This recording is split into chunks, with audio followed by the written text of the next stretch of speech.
Hey, everybody. Thanks for listening to part 2 of this spectacular voting episode of the Video Game Awards. We're going to continue the chaos and we're going to go all the way up into the Game of the Year nominee. Who do you think is going to win this year? Make sure to go ahead and leave those comments for us. And without further ado, on to the episode. All right, these next few we can go through pretty quick. Do any of us play VR? AR? You play some Get VR, out right, of Bo? here. Yeah, of course. Yeah. Best AR VR for the best game experienced playable in virtual or augmented reality, irrespective of platform. Alien Rogue Incursion, Arcan Age, Ghost Town, Marvel's Deadpool VR, The Midnight Walk. We all agree that Marvel's Deadpool VR does not belong in here because it hasn't fucking released. I was going to say, there's two of these that I haven't played. One because I haven't played it, and the other because it's not fucking out. Right. Well, it came out yesterday, but it wasn't out when the nominations came out. If Deadpool is in this, how is Fallout Season 2 not in this for best adaptation? I mean, it makes no sense. The fuck? Like, I get it in like the Oscars where it's like, oh, a movie's in limited release, so some people in some cities saw it, but nobody played this because it's not fucking out. Yeah. I apologize if you mentioned this earlier. Do you know what the exact cutoff date was for this year for nominations? I think it's like November 11th or something like that. Well, the game wasn't out yet, so it had to be after that, right? Yeah. For Deadpool? November 22nd. Or let me look. Oh, it's something. I was curious. It's dumb. It's fucking dumb. Yeah, there's no reason why it should have been nominated. November 21st. I was 21st. So okay. Yeah. Okay. So what? Yeah, but it should be Friday. Or no, that's that's Friday. Friday the 21st. But it's weird to even have a cutoff that's after the day of nominations. Like, what's the purpose of the cutoff then?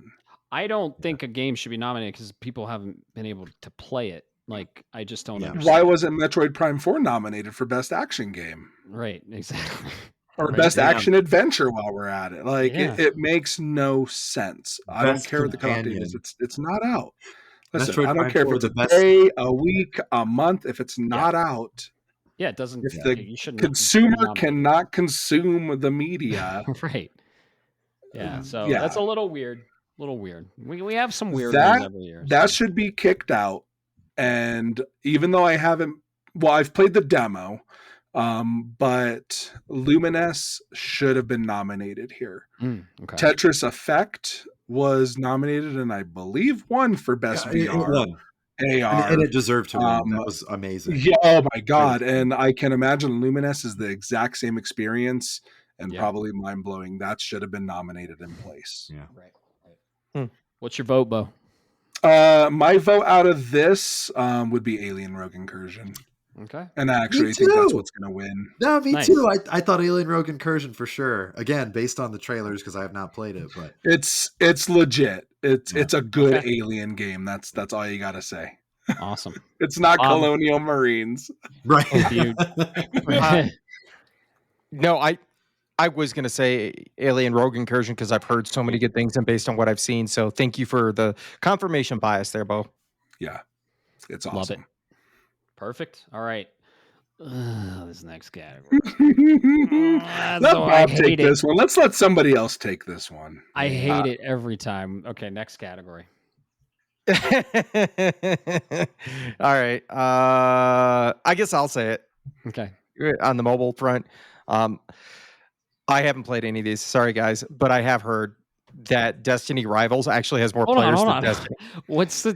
Tell people what it is. Oh, yeah. Sorry. Best mobile game. Read it.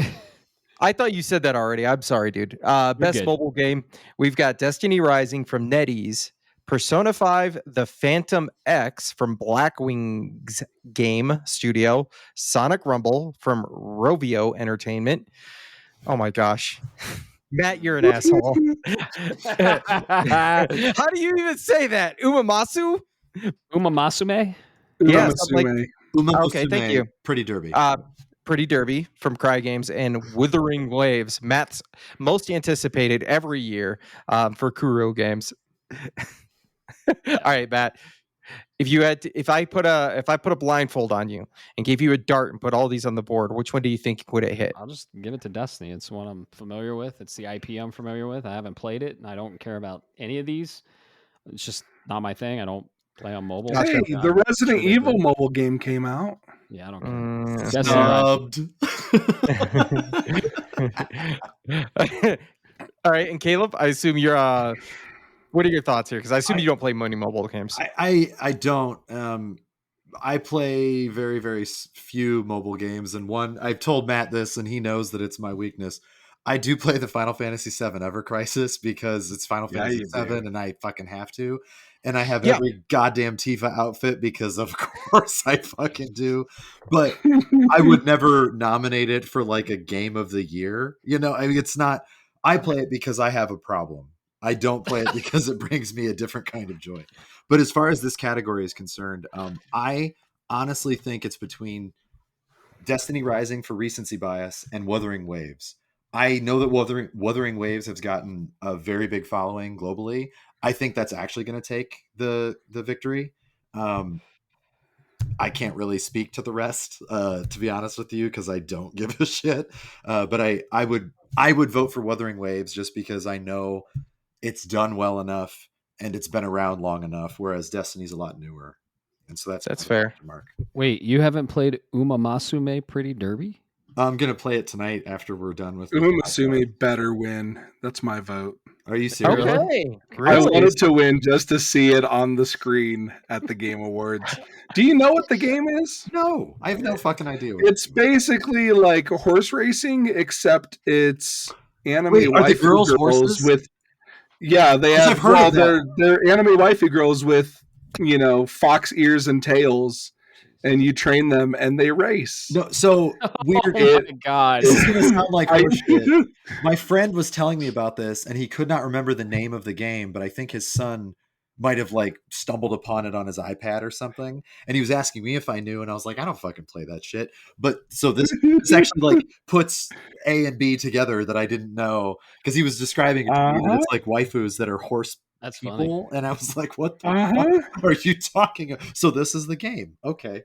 Good to know. Good to know. Okay. Okay. Good to know. There's a character. Okay. Okay. Oh, there we go.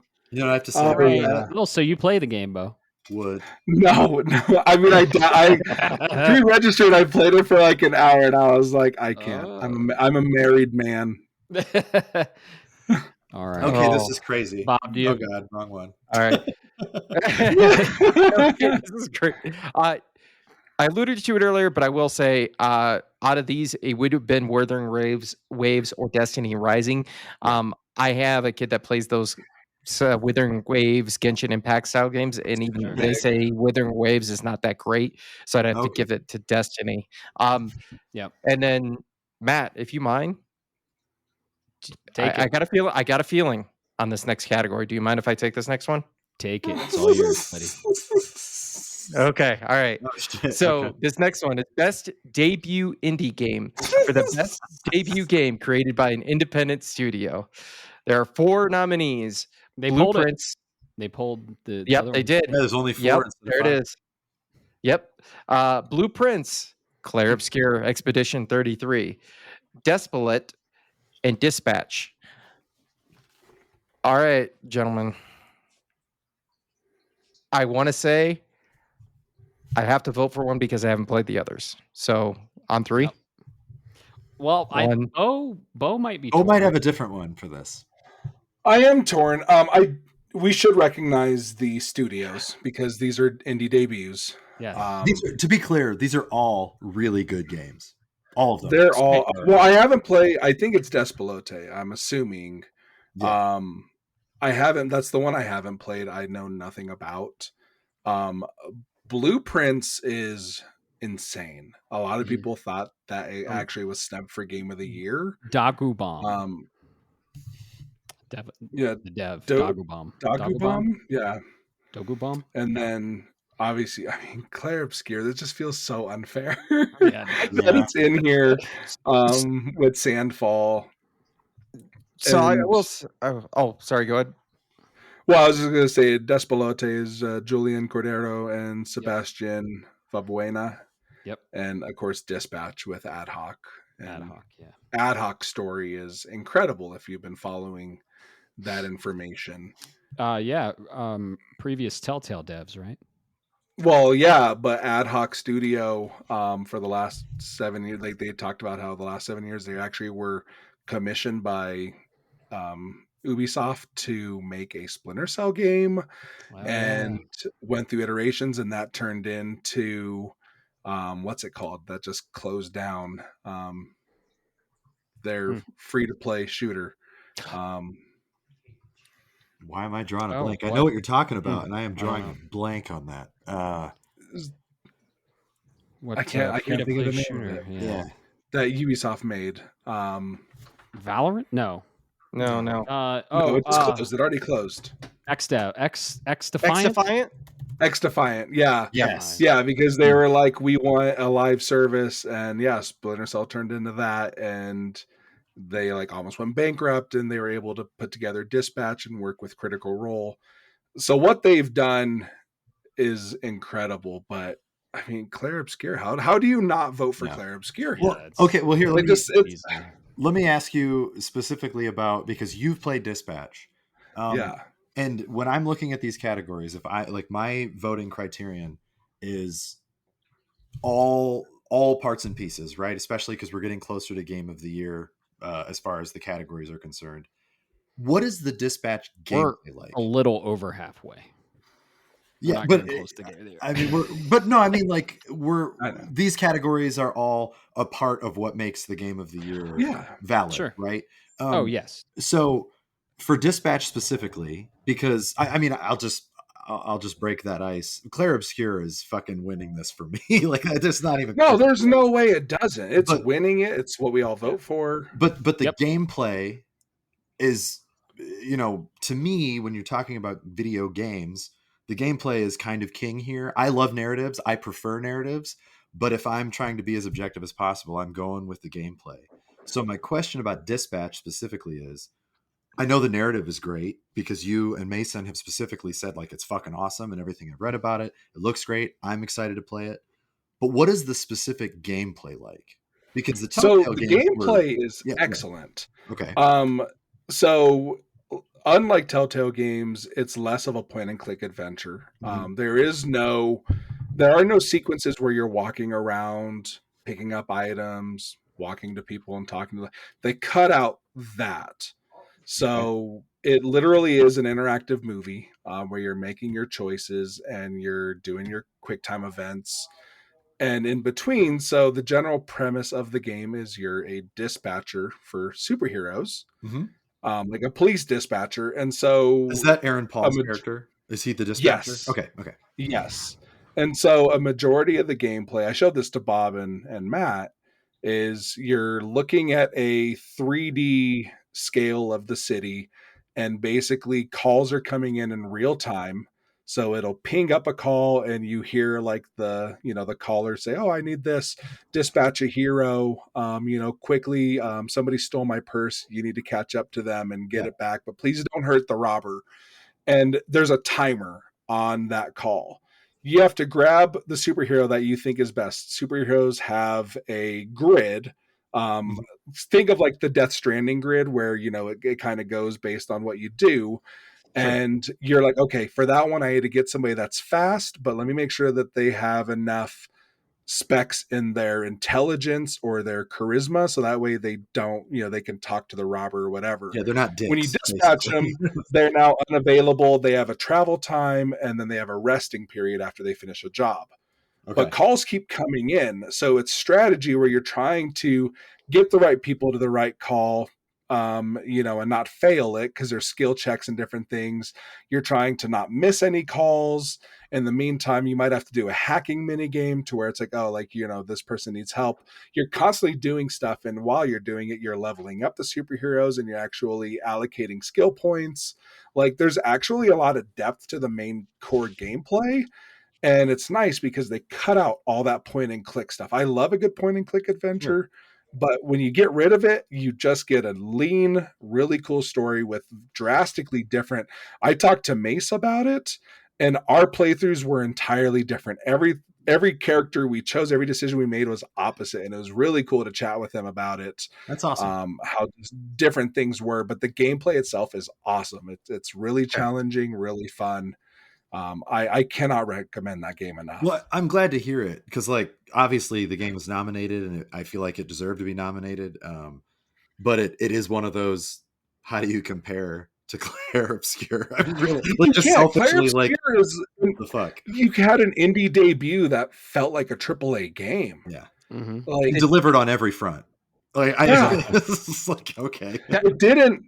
And Dispatch it feels like a AAA game within its genre. Yeah, but it's not the same. Like it's Clair Obscur. It'd be like if we called Death Stranding 1 by Kojima an indie game. Right. Yeah. Okay. And that was going to be the question I want to propose to everybody here. Not to be the meme of that guy that's standing up at the town hall, but it does kind of throw into question the definition of indie game, because by the technical definition, Clair Obscur is an indie game. But I think in the feel and the heart of it, it is truly not. They punched way above their weight class, and I will never doubt that, right? But you still have you have Charlie Cox, you've got all of the other voice actors, you had the backing from major publishers still who were helping you out throughout the process. Same thing with Dispatch, which is why I think there is an argument to be made for Blueprints in this category. Yeah, you literally have Andy Serkis, one of the biggest names.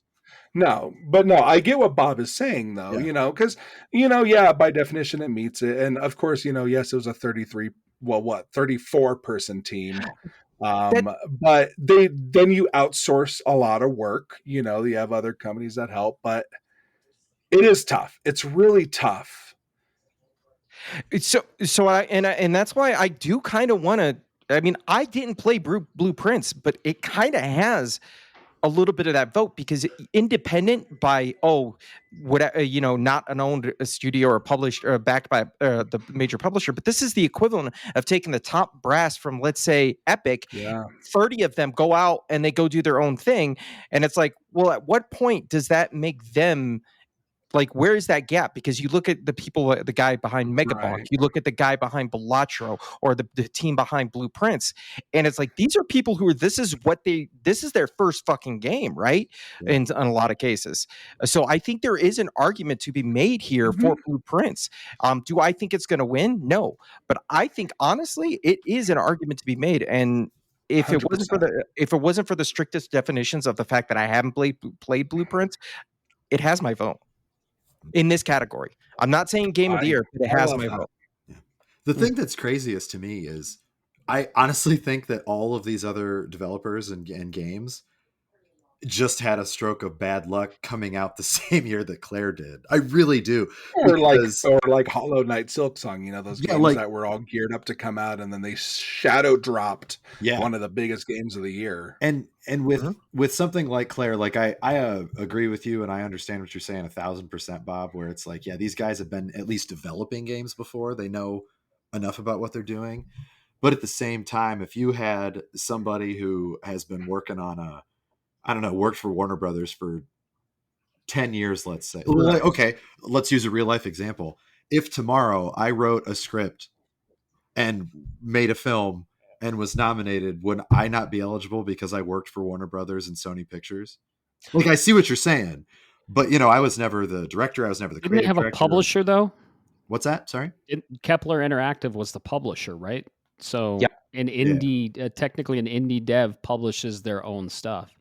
Yep. And they had a secondary publisher. So I don't know if this. Well, that's where it's hard. That's where it's like, it's tough for sure. Because it was a discussion with Death Stranding, like where people were like, could Death Stranding be an indie game? Because Kojima Production Studios is an independent studio, right? But the game was funded by Sony, right? And Kojima Studios is this big, so that's where it's like, where's that line drawn? Yeah, that's a hard because one. Then Dave the Diver got nominated because it was a small subsidiary, but that company existed under whatever that Chinese company was. However you pronounce it. Yeah, that has like 60 billion in market share. So Right. it's like Yeah, it's tricky. such this is indies like I feel like indie games it's just evolved over the last few years. Yeah. It's Sure. really changed.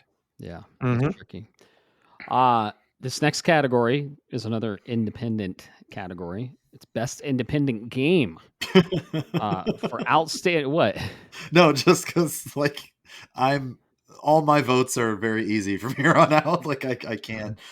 Right. That's but, fair. Yeah. For outstanding creative and technical achievement in a game mode outside or a game made outside of the traditional publisher system. Okay. So traditional publisher system, I guess Kepler Interactive is maybe an indie publisher, and that's why it kind of goes into the indie category. But of course, Claire's in this too. We have Absalom from Guard Crush, Ball Pit from Kenny Sun and Devolver Digital, Blueprints from Dogu Bomb, Clair Obscur Expedition 33, Sandfall Interactive, Hades 2, Supergiant Games, Hollow Knight Silk Song, Team Cherry. What a lineup, dude. Yeah. All of What these a are awesome lineup. choices. Awesome choices. Best indie. I mean, yeah.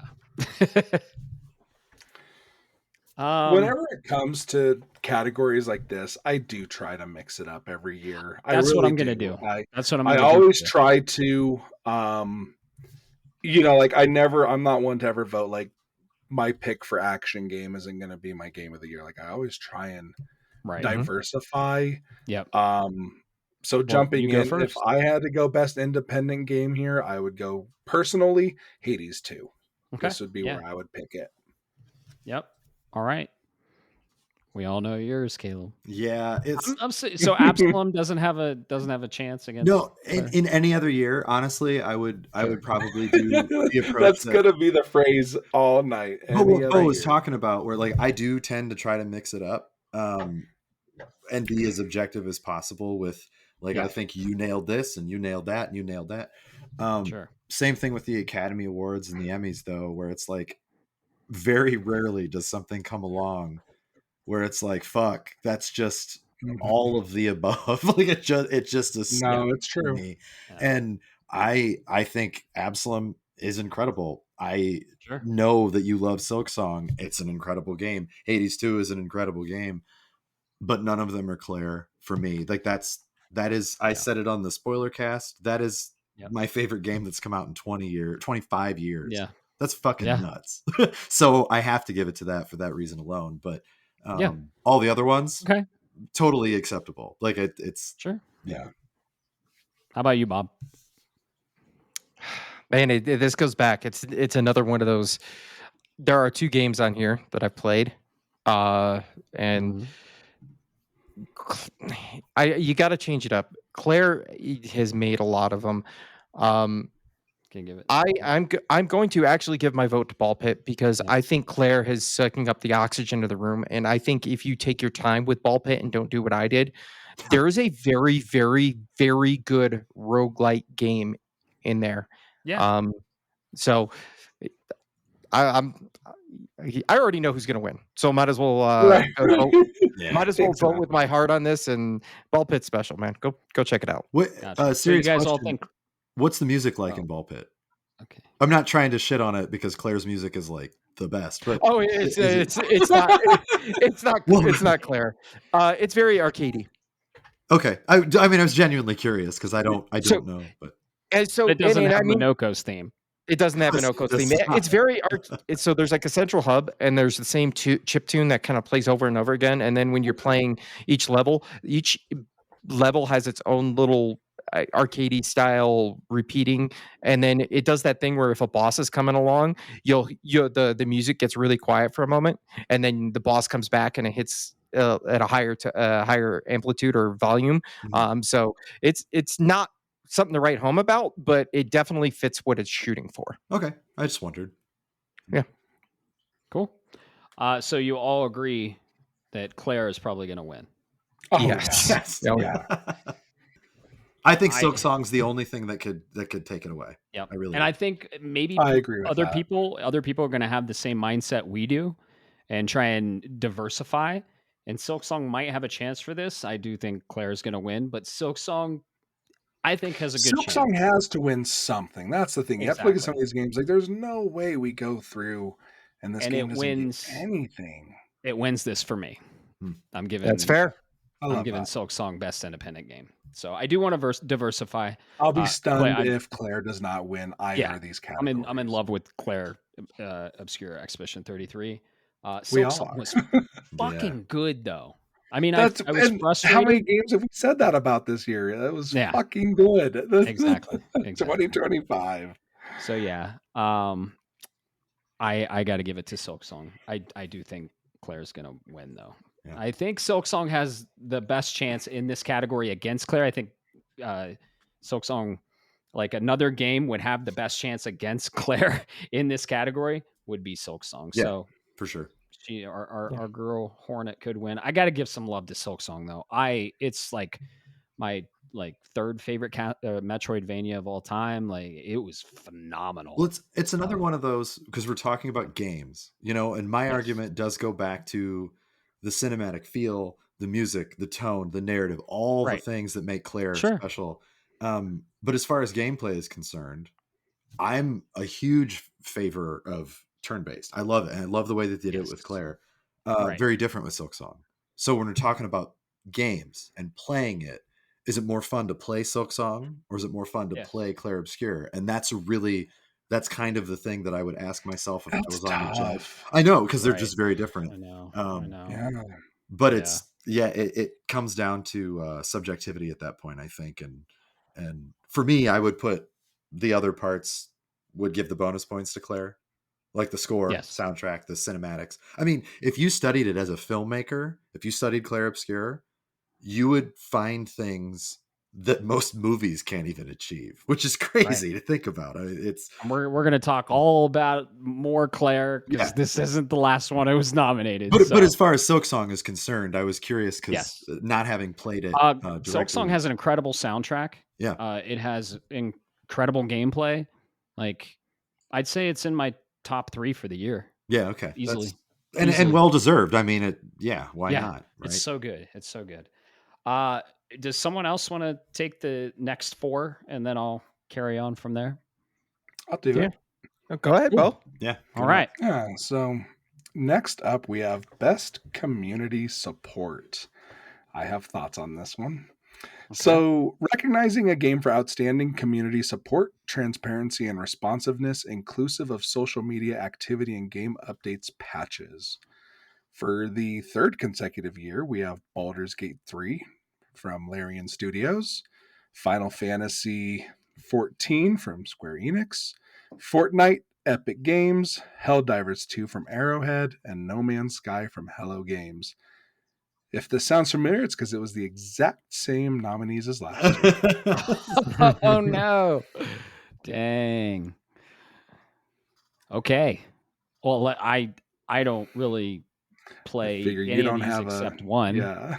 And I don't still play it. And this is the best community support, so I'm not sure, but I'm just going to give it to Helldivers. Helldivers 2. Yeah, their community support sucks right now. I was going to say that's the problem.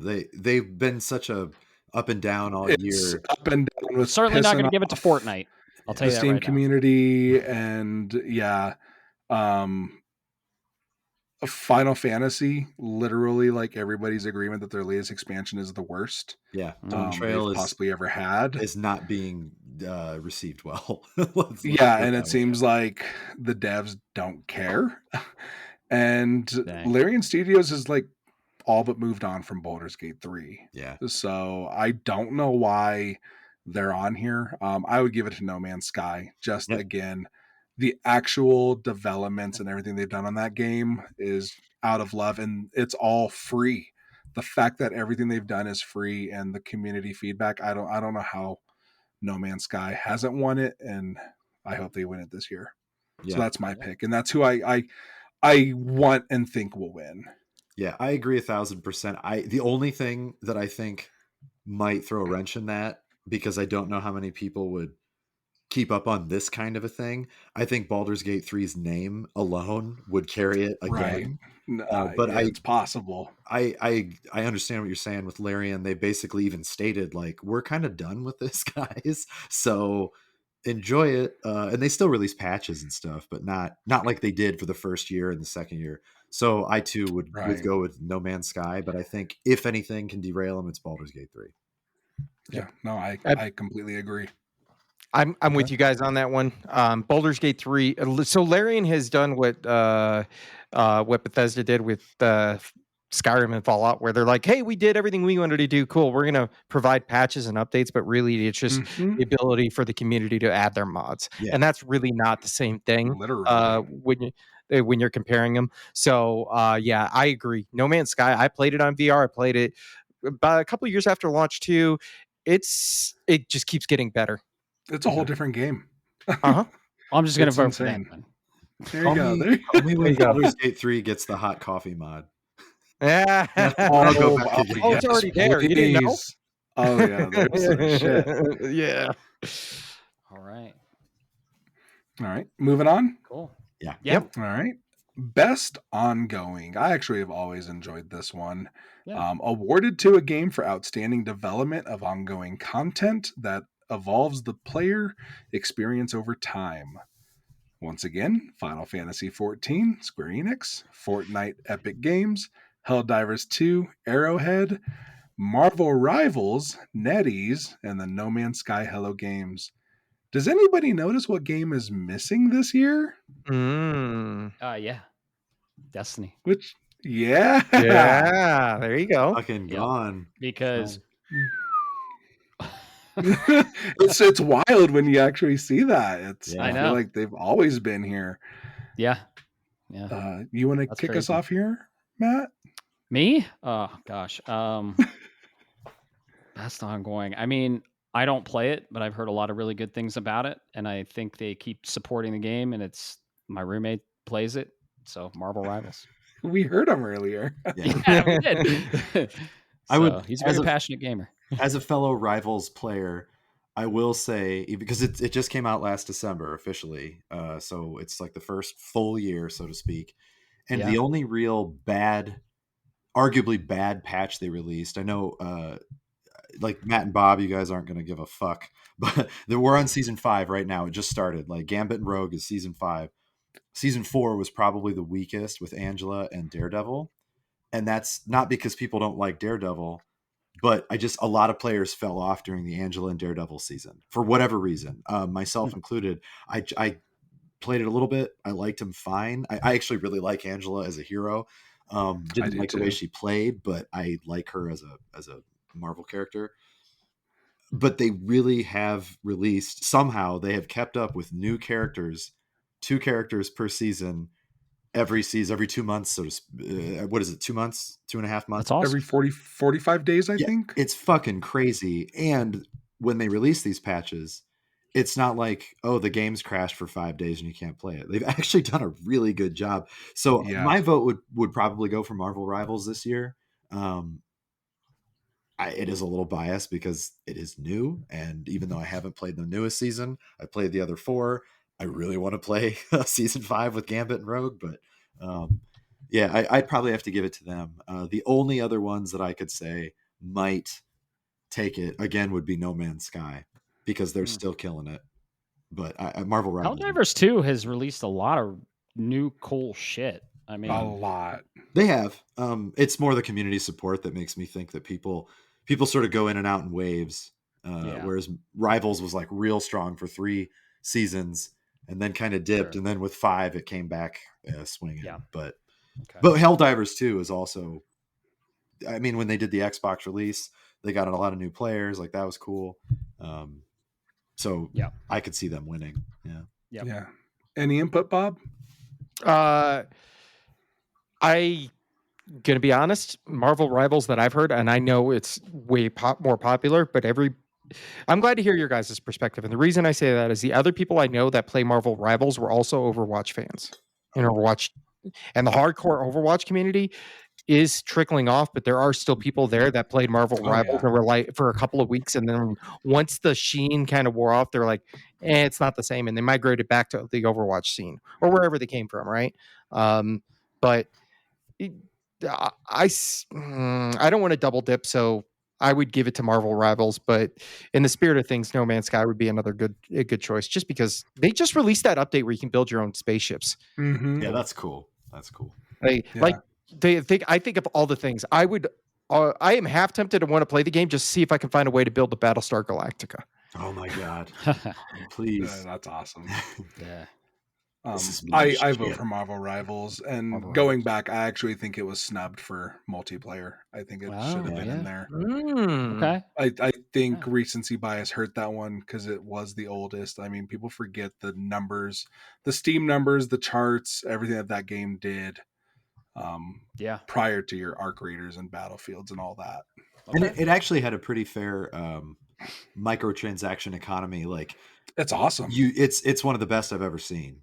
For being free to play, and you don't lose out on any heroes, you don't lose out on any powers or abilities. You just have different costumes, different outfits, and where Overwatch puts new characters behind a battle pass. Yeah. And yes, you can earn them on the free path, but I forget how many games it comes out to. You have to play like 100 games to unlock one. Yeah. They're free. Like everybody can play Gambit day one when he came out.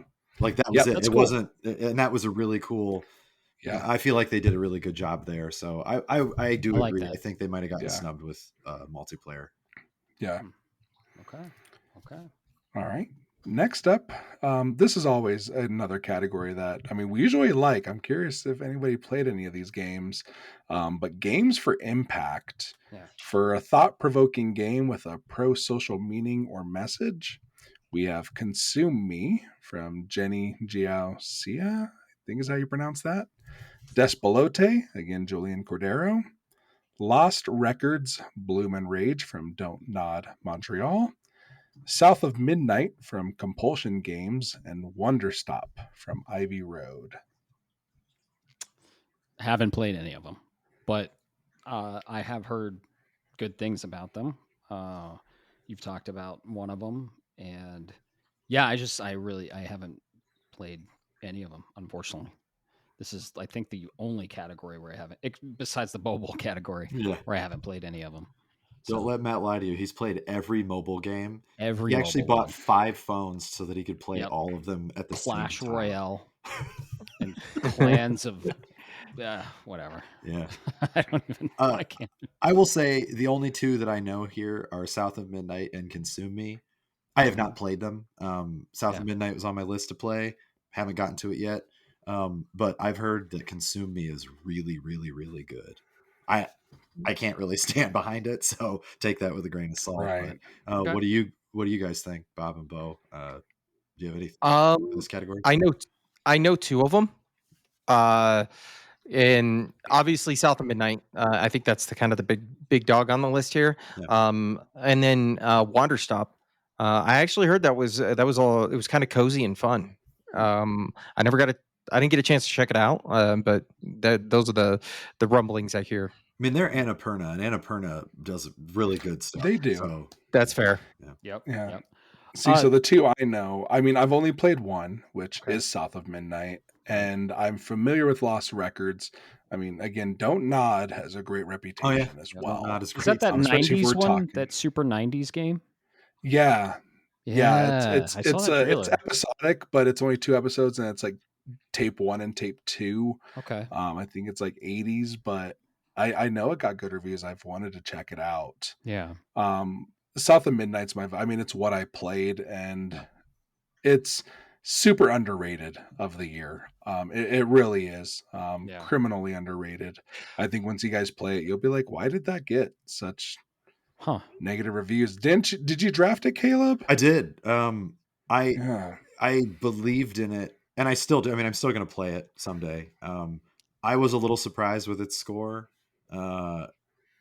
But I did feel like even before the game came out, I was like, if anything is the weakest link here, it seems like it's going to be the combat. But that's not a game that I would necessarily play solely for the combat. No. So whatever. The combat's it's not bad. It's not bad combat. It's serviceable. Yeah. Okay. And I have heard fine. Mixed things on it. I've heard mixed things. So can I ask you, because you're going to vote for this one because you did play it, but games for impact are obviously different than like action, adventure, whatever. Why would you support this one for impact? Like what? Because The narrative. okay, Yeah, there's Good question. so it all dives. No, it's a great question. It's reasons why games like Grease and um Celeste, they've yeah, all won this award. Um, it's it all focuses on like Southern Black folklore, hmm and I didn't really know a lot about that folklore. And Southern folklore is very similar. I mean, my understanding now is it's very similar to like Latin American, Mexican folklore, so, okay, where a lot of that lore involves children. So like there's a lot of trigger warnings at the beginning of the game because there's just a lot to deal with children trauma, like children death, things like that. And so the story beats like every quote unquote level or world is a different folklore story okay, and with a different message on each, and they each are pretty heavy hitting. Like very emotional. It's just very good. Like it's really good. I highly recommend people play it, and I hope it comes to PlayStation, so more people can play it because it is Yeah. really good. So do you think they did a really good job with representation?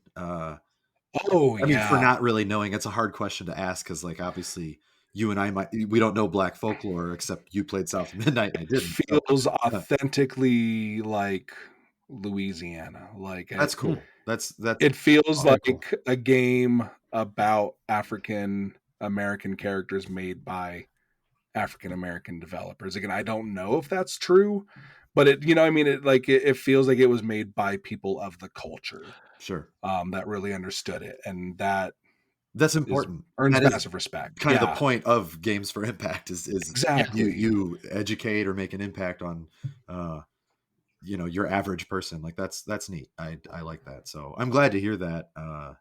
Again, I hope it does well. I mean, at this category, I hope that. I mean, all of them seem like they've I are usually end deserve to up be there. playing most of the games in this category because Yeah, yes, they're usually like shorter, smaller games, yeah, but I love those intimate stories. hmm Awesome. definitely. Looks like you had something to say, Bob. No, you keep going. Okay. I'm enjoying the conversation. For sure. So yeah, What I do know. we think's I gonna feel win? this is the one where I was the only one. I mean, I hope it's South South of of Midnight? Midnight, but I honestly don't know. Like, I don't know who the front runner in this one is. Yeah. I'm even Same out of the here. loop on this category. Same here. Cool. So we'll find Next out. one. Next one, innovation and accessibility. Recognizing software and or hardware that is pushing the medium forward by adding features, technology, and content to help games be played and enjoyed by an even wider audience. Yep. So the We have accessibility settings, the features included in the game. I love it. I love that is now It's an awesome. award. And that's one Mhm. of the top categories too. Like this is a big one. Yeah. Yeah. This is great. Mm-hmm. Yeah.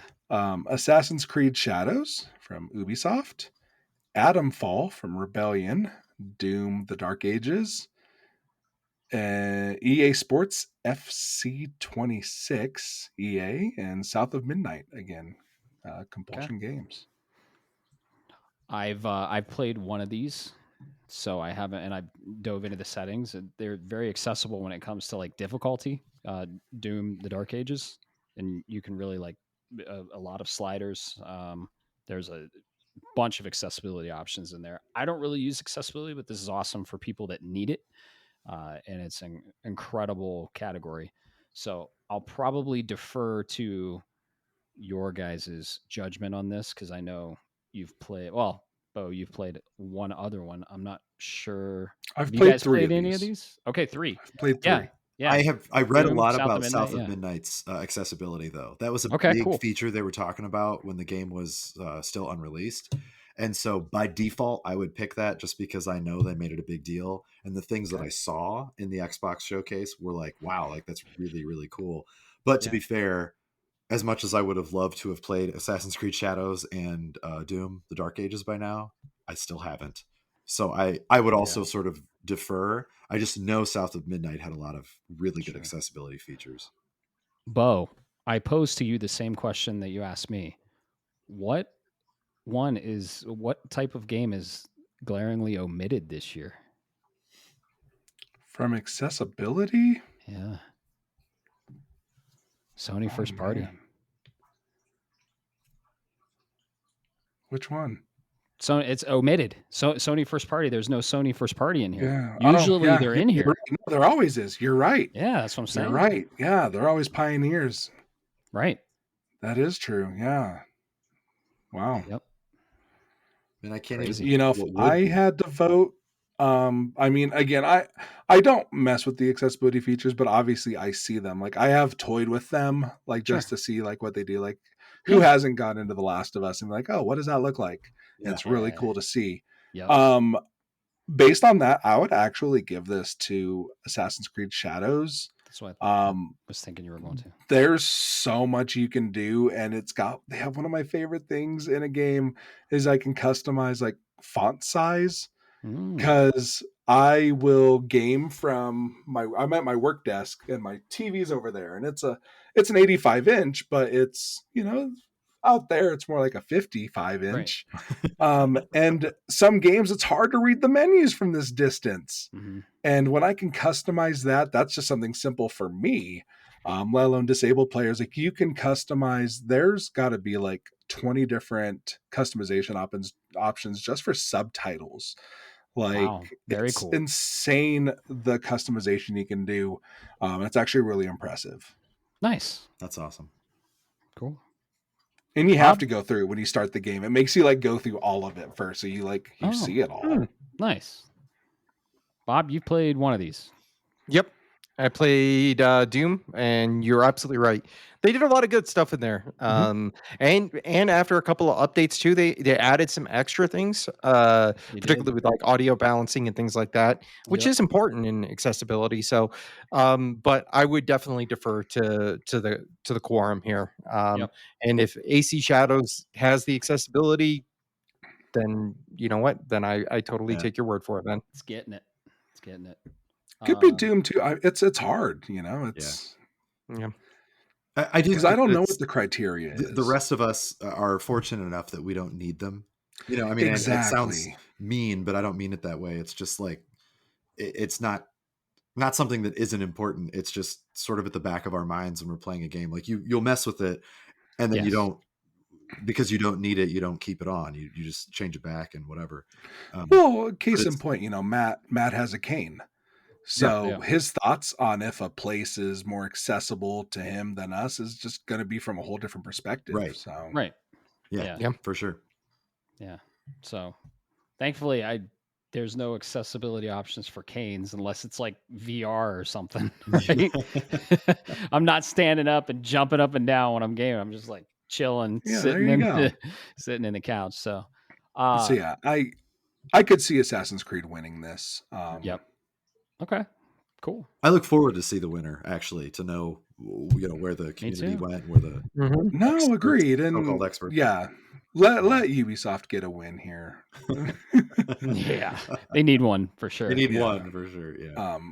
I personally think. I mean, I have a lot of thoughts on the next one, but I think Caleb should take the next. I was literally just about to say, I said, Caleb, why don't you take the next three, yes, please. my friend? I have major thoughts about this one. So the next category up is Best Performance, awarded to an individual for voiceover acting, motion, and/or performance capture. The nominees, hold your objections until the end. Ben Starr for Clair Obscur Expedition 33. Charlie Cox for Clair Obscur Expedition 33. Erika Ishii for Ghost of Yote. Jennifer English for Clair Obscur Expedition 33. Konatsu Kato for Silent Hill F. And Troy Baker for Indiana Jones and the Great Circle. Because I am starting, I will go last to give my thoughts on this. But I'm actually going to kick this over to Matt first for his thoughts on this category and the nominees. Where do we want to start? What do I think shouldn't? Who do I think shouldn't be in there? Who was snubbed? Who was your snub? Was snubbed? Yes. My snub, Troy Baker. You think Troy Baker for Higgs? But for Or Higgs. Higgs. Yes. Okay. Dude, Why wasn't he nominated for Higgs? I would agree with that. Holy 1000%. shit. He does a great indie, but I do Yes. think his Higgs performance was more powerful. Oh I'm my just, God. just saying that as a Yeah. as a I voice actor. don't have that comparison, so I don't. Yeah. But you do, and from what I saw with Higgs, like, holy shit, Yeah. I 100% think that he should have got nominated for Higgs in this. Yeah. Other than that, I don't know why Charlie Cox was nominated. He, you know, Do you? was, I do That's want what to in I and know. said out. too. Do you have He any was other in and out. snubs that you? Snubs. Oh man, Because I have a big snub that bothers me. I'll probably just tell you right what, now, it's Andy tactics? Serkis. How Andy Oh Serkis yeah, was not in for Clair Renoir. Obscur. Renoir. His performance was fucking incredible, but we'll get Yeah. back to that in a minute. I was curious if anybody else cared about that. No other. I mean, honestly, like it probably will never get nominated, and I really wish this game we saw maybe once, but the Traveler from Chronos: The New Dawn, that she was incredible in it. So, but it will never get nominated. But yeah, other than Snubs, no other ones. Okay. So, So who would you vote? we can all discuss on who shouldn't be in here. What's my vote? Yeah. Like if you were to pick who you You thought had already know. I mean, I feel like I do, but Oh, I already know. Well, I'm not gonna say who he voices because it's kind of a spoiler. Ben Starr. Just yeah, say but the Ben actor, Starr's your yeah. guy. Okay. Ben Starr, 100%. It was my favorite character in Claire, and I mean he made me fall in love with him when he did Clive in Final Fantasy 16. Yeah. He's an incredible voice actor. No, he is awesome. Yeah. Yeah. So Ben Starr gets my vote for Okay. Redacted in Clair Obscur Yeah, Expedition. for his 30. performance in Clair Obscur. For his I performance. almost said the characters, and then I was like, no, never mind. I'm not gonna do that. Right. So so next up, let's go with Bo. What are your thoughts on this? Troy Baker. I had expressed this in the chat. I mean, you forget that it's not Harrison Ford. That's awesome. Like he's that good. And my vote comes from an area of with AI right now and a lot of that contention and an AI artist getting a Grammy nomination and all this other shit. Like he is a testament to the power of voice acting. You know, when you have actors that are signing over their voices, I mean, like Michael you know, Caine and Matthew McConaughey. Michael Caine Yeah. and didn't James Earl Jones do something similar? I thought with Disney. He did near the end where it was like you can use X, Y, and Z. It wasn't quite the AI thing that we're in now. Yeah. But it was a Yeah, little bit like but actors are signing it over. And Yeah. it's a testament that we don't need Harrison Ford to sign over his voice when we have voice actors that can literally be Harrison Ford. That's awesome. And so I picked Troy Baker on many levels for that. If anybody else from Death Stranding would have been nominated, I would have picked them as well. Lisa Doe. Lisa Doe. She was awesome. And oh my God, so good. And I mean the obvious unsung hero, but Luca Marinelli in that game. Yeah. Shocked he didn't get a nomination. That was actually my biggest surprise, to be honest with you. I thought for sure, I was like, he's a lock, right? Like at least for a nomination. Mads got it in DS1. I figured he was a lock in this one. Yeah. So, but no, Troy Baker. Cool. Troy Baker. Now, I do have a question for you. If Troy Baker were nominated for Indie and Death Stranding, which route would you go? Do you question? It would still be Troy Baker for that same merit as far as countering AI. Yeah, but would it be Indie or would it be Death Stranding? It would be Indie. It would be Indie. All right. Okay. But Matt knows how much I love Troy Baker's Higgs.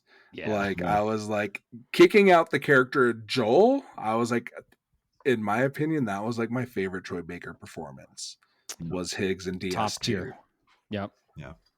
Mine's still Joel, but I understand that like Higgs is right there. Just Yeah. So what about you, Bob? What are your thoughts on this?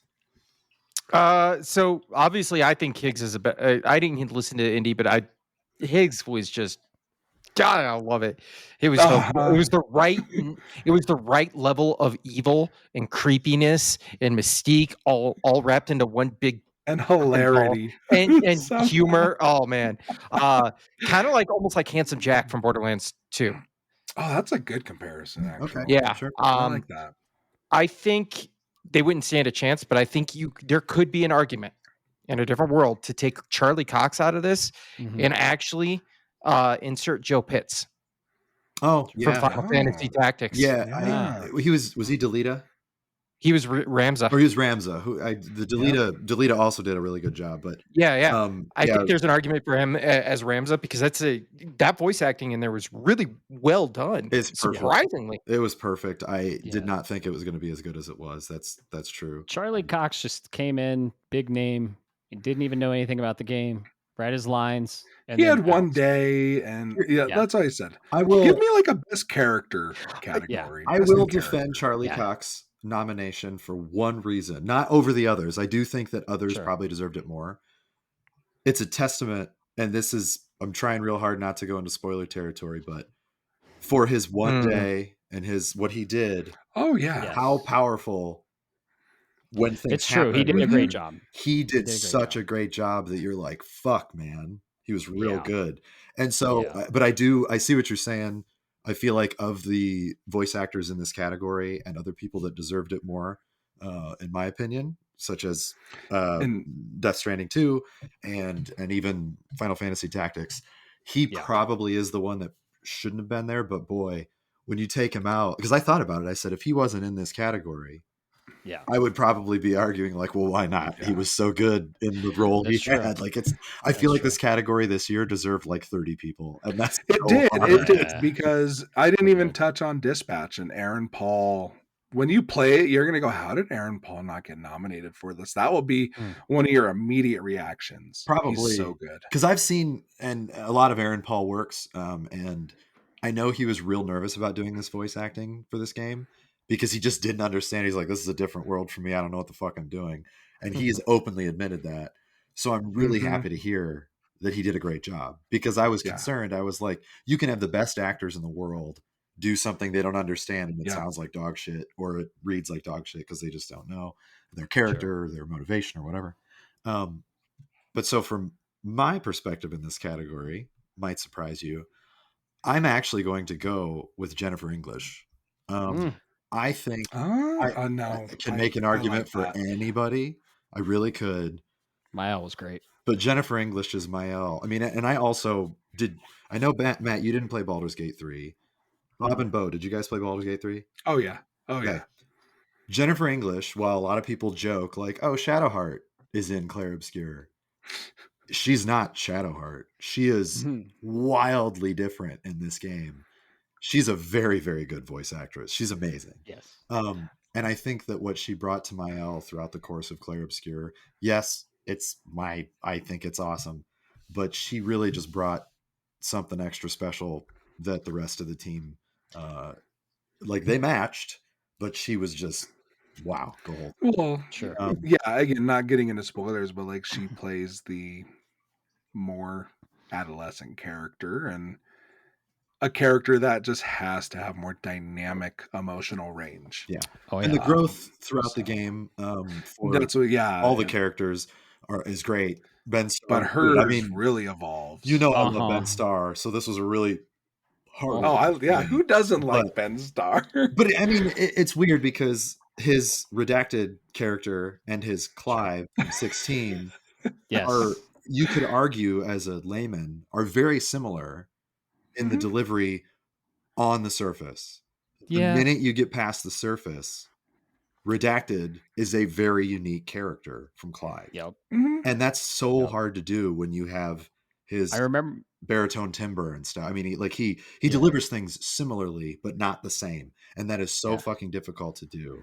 That mad respect for the guy for being able to do that. Yeah. And Jennifer English does the same thing. So Bo and I were talking about this redacted character, and I just want vaguely just an emotional roller coaster.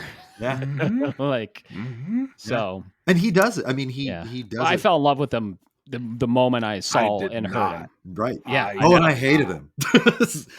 Yeah, Well, it took yeah, me a while, sure. and then I was like, Right. okay. But that's the Yep. thing that makes his Yep. performance really special too. And again, I Mhm. don't want to Yes. take anything away from anybody in this category, even Charlie Cox. Right. I feel like he more of an honorable mention, honestly.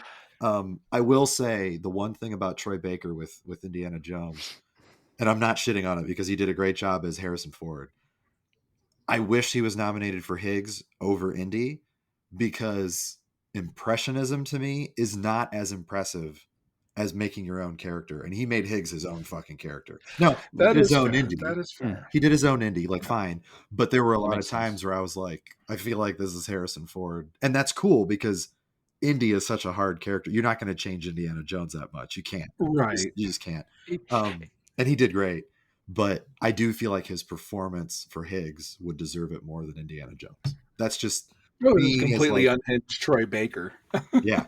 And to the point, Yeah. like you felt his crazy, right? Like you, I mean, you did Mhm. in this game more than the first one, I would say, Mhm. where I was just like, oh my God, you're bringing it, Troy. What the fuck? Like he was just otherworldly in this. So, but my vote would Bob, be who for you Jennifer choosing? English. What's that? Bob, did you choose one? No, Not yet. Yeah. I was still giving you the logic because I had a couple other thoughts for you there. Oh, I'm sorry. That was my fault. No, Let me no, you're cut you fine off. Please. because I liked your Jennifer English. Yeah. I'm still I do going. too. I'm still taking Ben Starr, but I think Jennifer English is a very, very strong second Oh, contender on yeah. this because she did something that, like you said, Bo said, the adolescent. Yeah. That certain level of emotional immaturity and a lack of frontal lobe reasoning, and she did a really good job with it. And I think the thing for Charlie Cox's redacted character in Clair Obscur that I think is why he shouldn't be on here is I think his character was better. It was sold better through the mocap actor than it was Charlie Cox himself. Yep. I It's think different. to the You know scene. what? That's a good point. I think to I the like that. scene, and you guys will know what I'm talking about with a certain creature who wants a certain rock, and then immediately explodes. What does that character do? He goes, just looks like confused It's at the everybody best. else. It's the That's best. not voice actor. That's not to True. discredit him, but that's the mocap actor. Well, that's actually Very kind of good going point. back to when we were talking about the best indie game or best debut game and all those. That's cinematic. The show don't tell, the narrative thing that Mhm. in my opinion, other games are real close to that, but they just don't come. That's a visual Yeah. gag that you would not be able to pull off It on was your best brilliant. day. And that's one scene from this game that takes up like I 3 laughed my seconds. ass off. I laughed out loud. And I told everybody in my circle about it who didn't give a shit about the game. I'm like, this thing happened. It was hilarious. And they're like, wait, there's a what? And a this is happening? And I'm like, it's great. You got to see it. Right? That's kind of what puts Clair Obscur ahead of the pack for me. But you're right. The mocap for that, the dude just nailed it. He didn't have to even say anything. He just looked. He just gave a look, and that was Yeah. all it took. Yep. But yeah, I'm wondering if you guys, for the other games, did you feel like there were any other snubs this year for not Clair Obscur? Other games. Dude, half the nominees are from Claire. Yeah, I see, and that's why I don't think it should ever be that way. I Right. really don't. I do think we should have Because a then you- female and male, and main and supporting. I really do. I think. No, I has think now they should gotten at this stage too. No, I think so. I mean, obviously they tried it. They did 3 males and 3 females. I don't know if you noticed that. Yeah. But I mean, just give us both at this stage. Split it up. We don't need supporting. Just give us best male and best female. That's fine. Yeah. Because there's just too many good voice actors out there. And again, voice actors are trying to be heard. I mean, that's why we had the SAG-AFTRA strikes and all these different things. Pay respects. People won't be mad if you split it up and give 2 different categories. Pay them their dues. Yeah. Get that publicity out there for them. So no, I love that idea, Caleb, of having best actor and best actress. I'll get Jeff on the phone and see what what we can do about it. I wish I could. Call Right? Jeff. Yeah. Call your boy. Right. Cool. Yeah. Who do we think's going to win? I do think it'll be Troy Baker. I think it's between Troy and Ben Starr. As much as I would love Jennifer English, I do think that those two are the front runners. If an actress wins it, it'll be Jennifer English. Of the three nominated, she is hands down the best. Yeah. Yep. But I agree. Ben Starr has a good shot as well. He has a big following, which helps. And his Redacted was very powerful in the grand scheme of things. His performance was very powerful. So I think that's kind of He's just a wonderful human being. He really is. He did Tifa cosplay and he did a good job. Oh my god! You ever seen it? It's hilarious, by the way. I need to. It's absolutely share it in the Discord, please. Yeah, it's one of the funniest things in the world. Oh my goodness, that's funny. Well, you're up for the next two still, Caleb. All right. Yes, you are. So next up, best audio design, recognizing the best in-game audio and sound design. The nominees are Battlefield 6, Clair Obscur Expedition 33, Death Stranding 2 on the Beach, Ghost of Yote, and Silent Hill F. Now, I'm going to go in reverse order this time, and especially because I feel bad since I kind of interrupted Bobo. Bob, you're up first. What do you think for best audio design? Bobo. Yeah. So there are two in here that I've played, and if you were to ask me to, you're asking me to vote, I could probably flip a coin.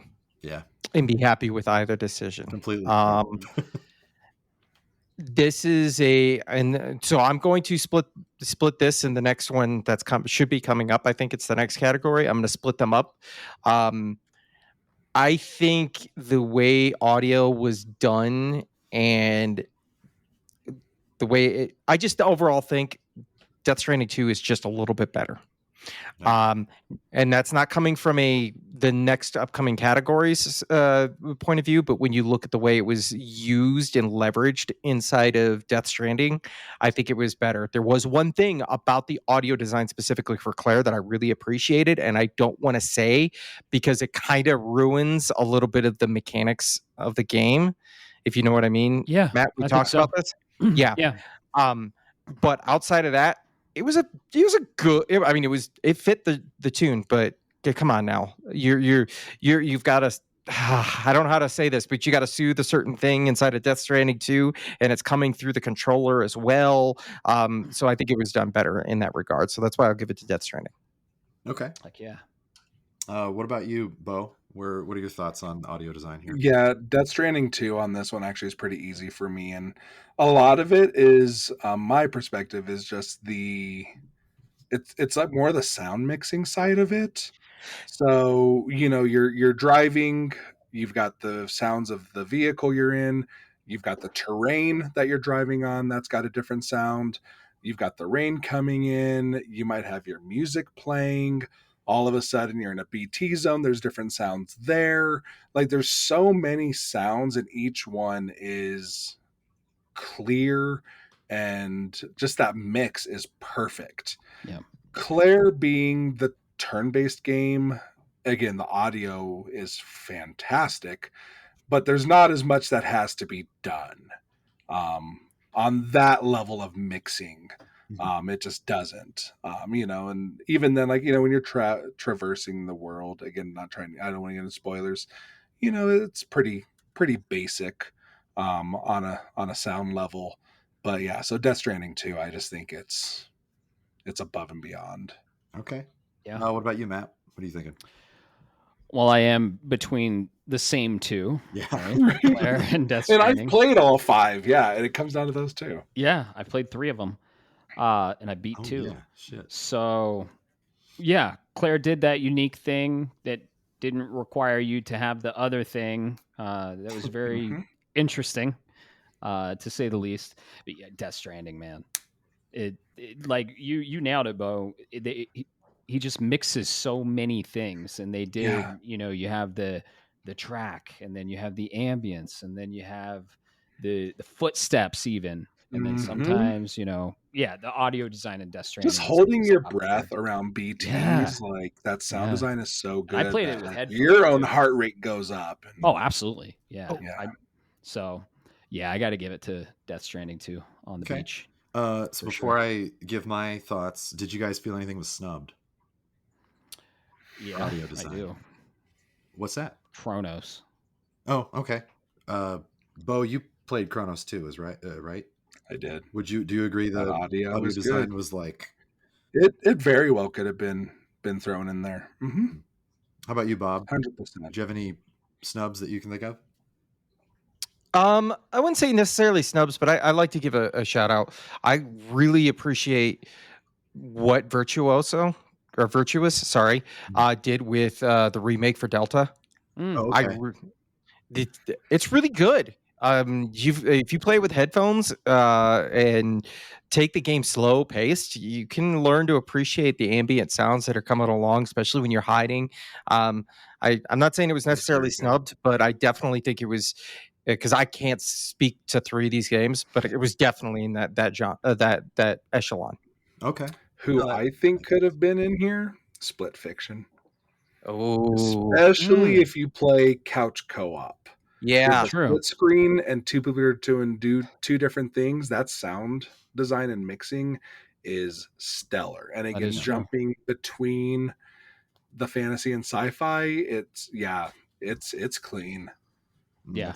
Good to know. So my vote actually might surprise you with best audio design, because this was a very difficult one for me, obviously, between the two big boys. Battlefield 6. When you're talking, definitely those guns, really hard to do. Nobody's ever done that before. Right. When you're talking about audio design, it's like in the Academy Awards, they have best sound mixing, and then they have best sound design, I believe, are the two categories. I always fuck it up, and it's like so complicated until you really the same movie usually wins both, though. Yeah. Well, I mean, it's weirder when to me, a lot of years they get it in reverse. If it's ever split, it's like, no, the design was better in that one and the mixing was better in that one, and you guys fucked it up. But I think half the time they don't even know their own categories anymore. With best audio design in video games, I will be honest, I don't know what the criteria is when they give these nominations. If we were going on score and soundtrack and just musicality, Claire would actually slam dunk. I mean, I love Woodkid. I love what they did with the score, I agree. with everything in Death Stranding. But you're absolutely right when it comes to things like audio mixing and the feel you get and how they use the music or how they use the audio to better the experience or to augment the experience. Death Stranding 2, in my opinion, wins by like 1/1000th of a percent. It's real close. They're both really good, but they're very different. Death Stranding 2 uses that sound, that audio, to tell the story more often than Clair Obscur does. Boss fight battle music in Clair Obscur is awesome, but it doesn't make you feel anything other than like, I gotta kick this thing's ass, or whatever it is.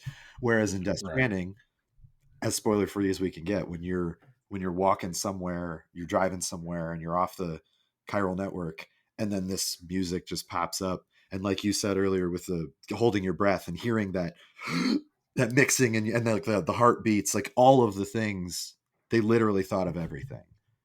The only argument that I can make for Clair Obscur that like augments the game as far as audio design is sound cues for dodging and parrying. Yes. And those are great. Yes. Those are fantastic. Oh, it's satisfying. But compared to Death Stranding 2, it's like, it's really a whole different beast. It really is. So I do have to give it to Death Stranding 2, but boy, was it close.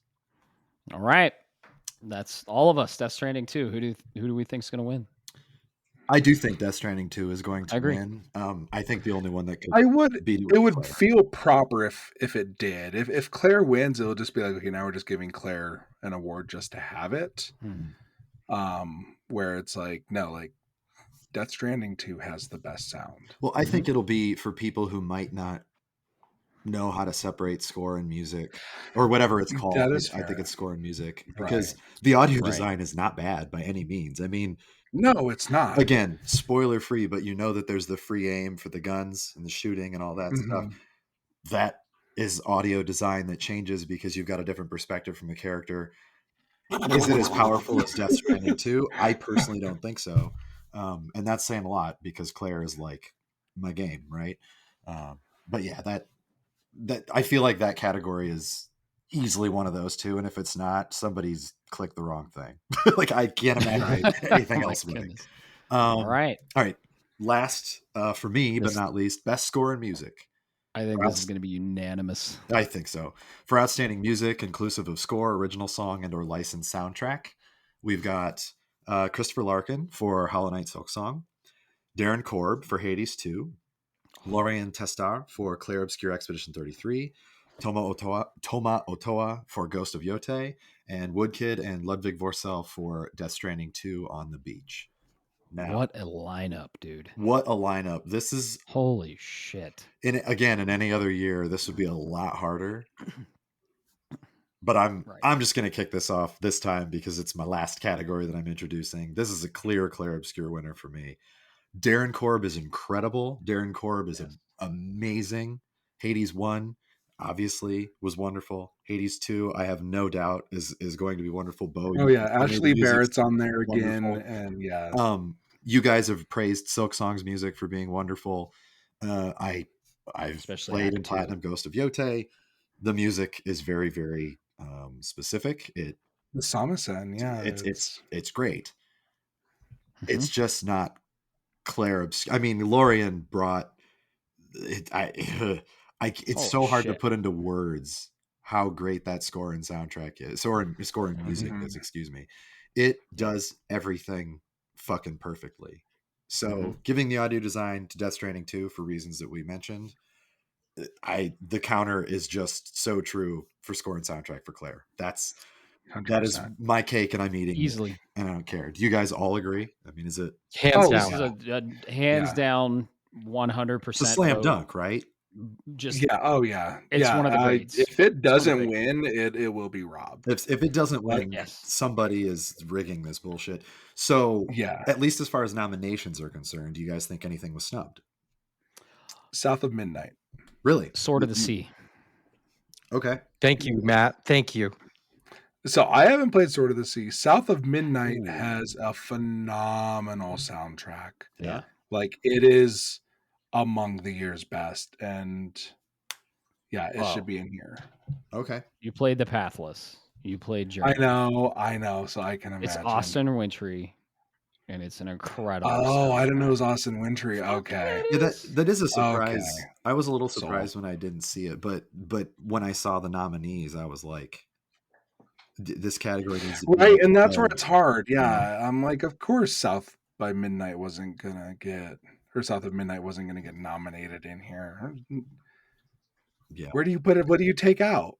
Yeah, these Yeah. are all really good choices. Honestly, as fucked up as it is, I would say the weakest of these 5 is probably Silk Ghost of Song. Yote. That would be. Oh, see, mine is Silk Song. But well, What? I don't know Silk Song music as well, Oh, so no, not even close. to be fair, and I'm not crapping on Yote. I really, really dig the music, Sure. the score and music in This it. is like the cream of the crop, you know? Yeah, it's you're comparing the best of the year. Like Yeah. it's so hard. So It's so hard. you know, Yeah. but yeah, we don't have to dwell on that. We've blown Clair Obscur enough. And it's It's going it's to fine, win. So, Oh yeah, and I'm curious to what they'll perform at the Game Awards. Yeah. That one song. We'll get it in the game the GOTY nominee orchestra, right? Yeah. But I think we're gonna get a singular performance of a specific song from Claire. They have to. Oh, we already know Yeah. which one it is. Yeah, it'll be Alicia. it should Yeah. be, but I There's guess we'll see. there's No. no way. It better be Minoko. And I'm gonna be Dude, Oh, I would lose it. I would lose my mind if it was Monopoly. I literally, when I got Be to li- that music, I messaged Matt, and I literally just sat there for like 10 minutes and didn't Yeah. press any buttons. It just jammed out. I was like, this rocks.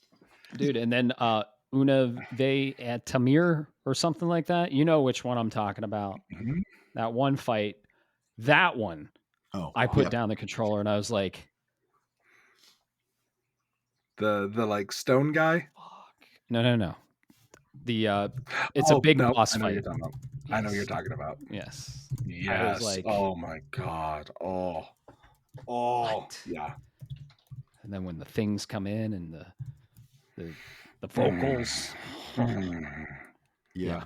It's so the range of that soundtrack is incredible. It's one of my Man. favorites of all time. It's up there with Final Fantasy for me. Like That's up there.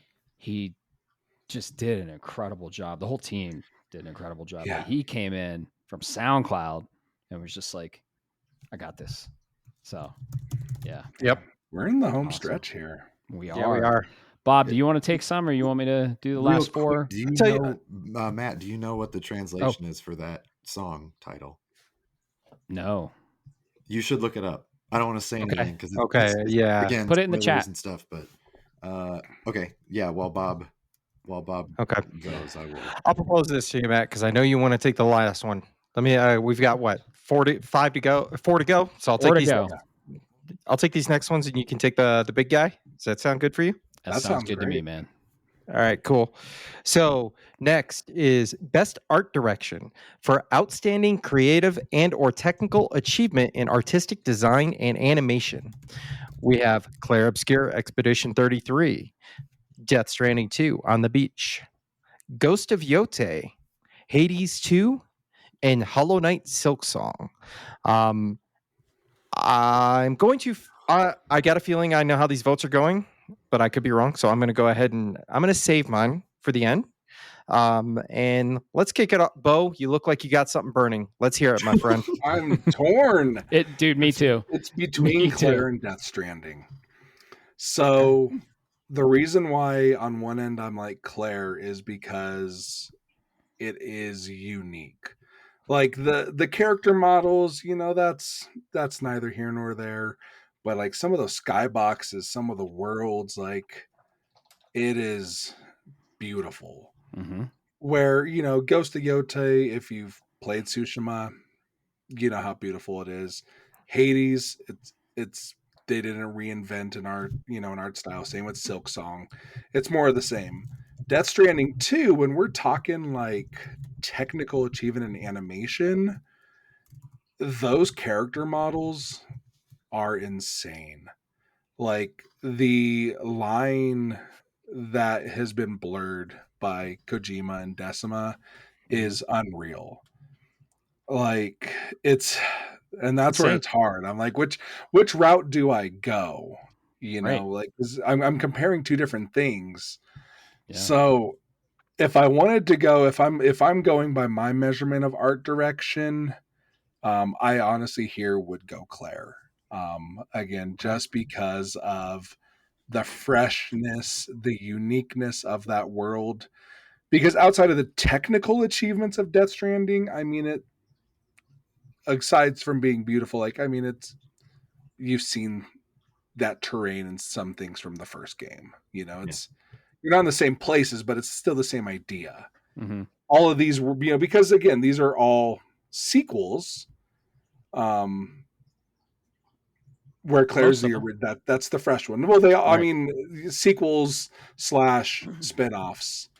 Yeah. Claire's the fresh one. So it just to be default art direction. Yeah, they're all sequels Claire. opposed to Claire. Yeah. No, exactly. So Claire. It's totally fair. I could see that. Matt, I'm assuming you're in the same thought process. It's similar. It is between two, of course, Claire and Silk Song.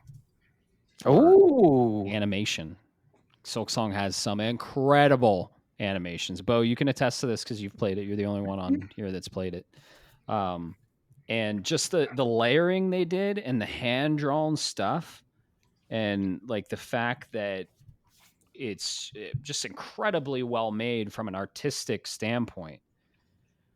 But Claire, there's some stuff in Claire that dude, the animations at the end of some boss fights, and some of those boss fights, I know exactly the ability you get further into the game that does the things with the colors, like shit.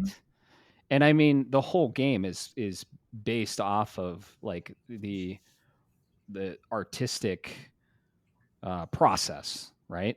I don't want to spoil anything, but it's a lot of like brushstrokes and so colorful. All the environments are so unique, and I mean, it just the models. It looks like someone went in and just handcrafted them and put them in the game.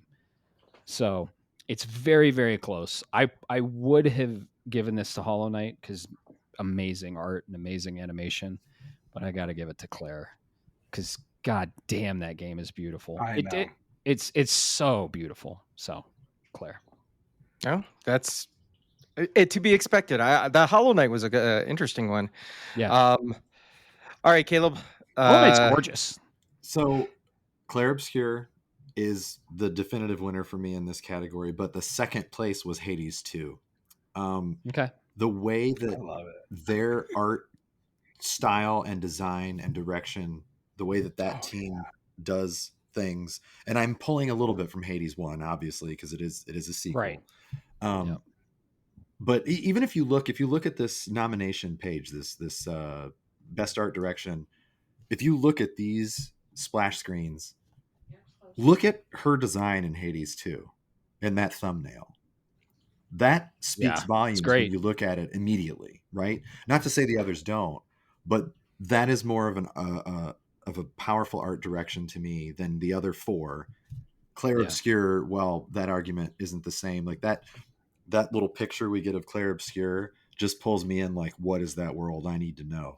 Hades 2 is who is she? I need to know. But this is what's that world? What's going on in that world? I need to know. Skyboxes.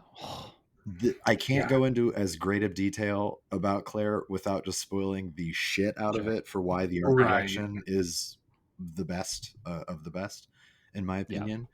But I can say, because they were in the marketing, the gestuals, okay? Mm-hmm. So unique, just a completely different like character model type that without a good art director, I mean, what would we have gotten instead?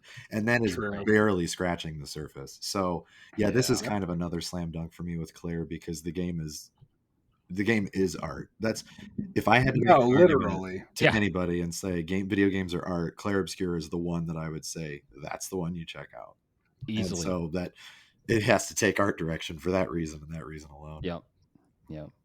But they're all really good too. Like it's a great year for it. Right? It's a great lineup, dude. Yeah. I'm sure I'll have a different outlook when I play Hades 2 as well. Like, but I just haven't played it. But Hades had some incredible art. I agree with you. I can't wait to play Hades 2 and Ghost of Yotei for that.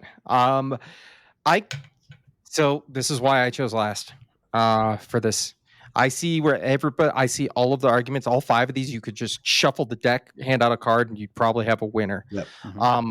But it's not just about the creativity. It's also about like they said, the technical achievement.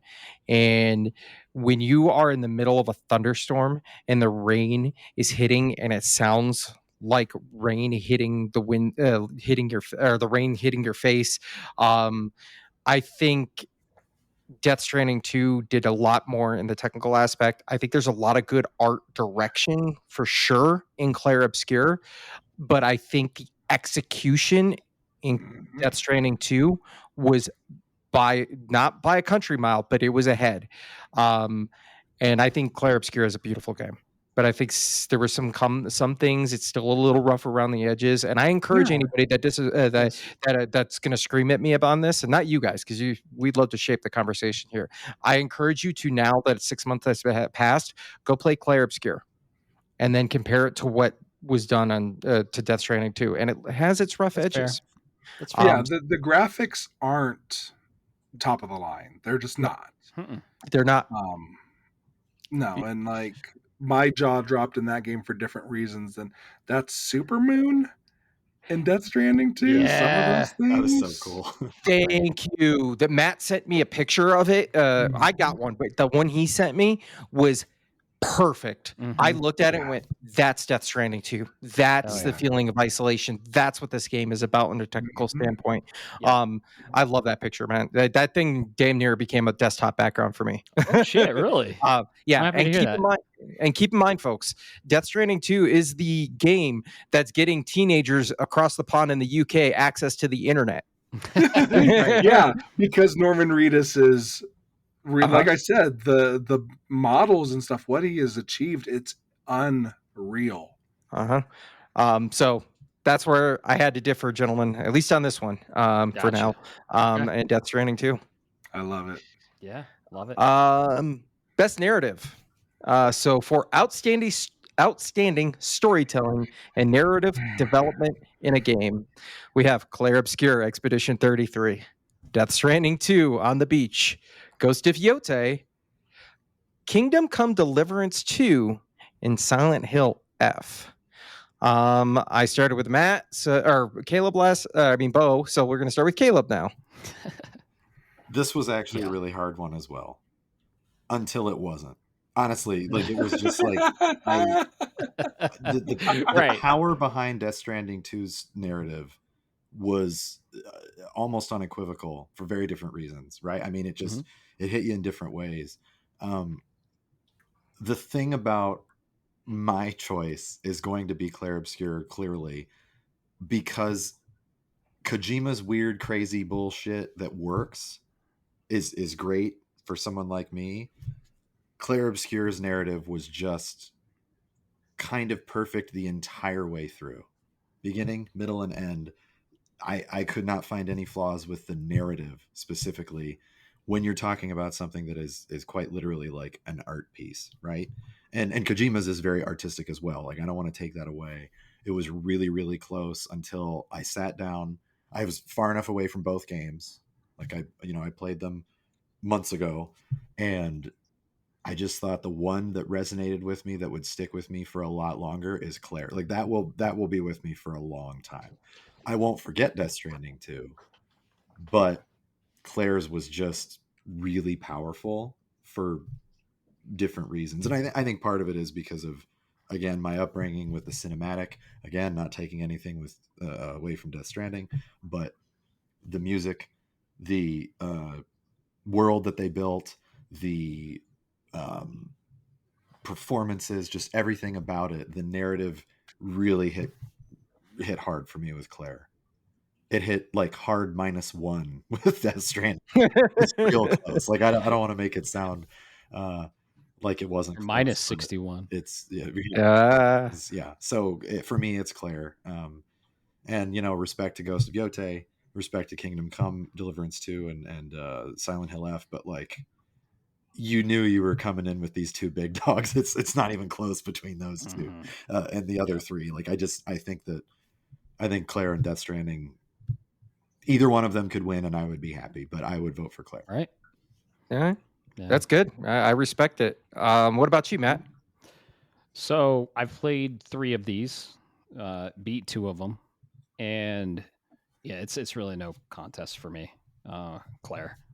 I mean, it had one of the best stories. It was expertly told, and the performance telling it, and the character building, and just, I mean, it's just a masterclass in storytelling and narrative. So Death Stranding was awesome too, amazing, but Clair just it hit like Death Stranding.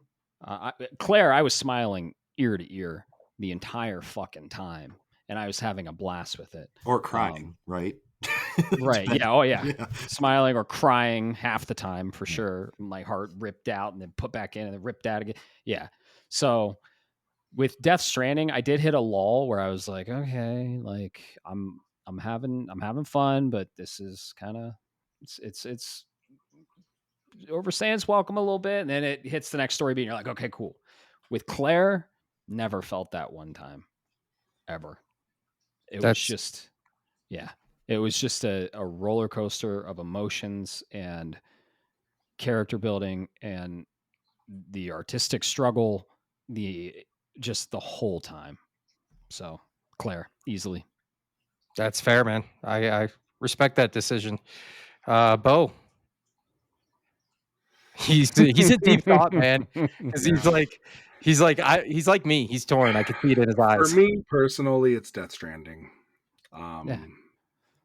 Just it's you can't elaborate without spoilers. Yeah, it's Right. hard. Things that we can talk about after. There's the stories in all of these games. I'm halfway through Ghost, but I talked about how the story beats hit in that game.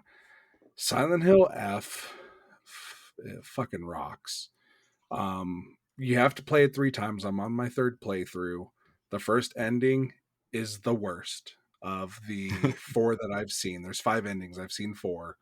The first, the ending that you were stuck with in the first playthrough sucks, but you have to keep playing, and that narrative is awesome.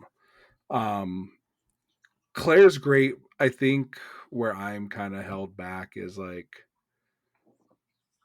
there's some ideas that are in there that just, it's not that they're not fleshed out. I'm just like, I feel like on one level I'm just getting a part of a story.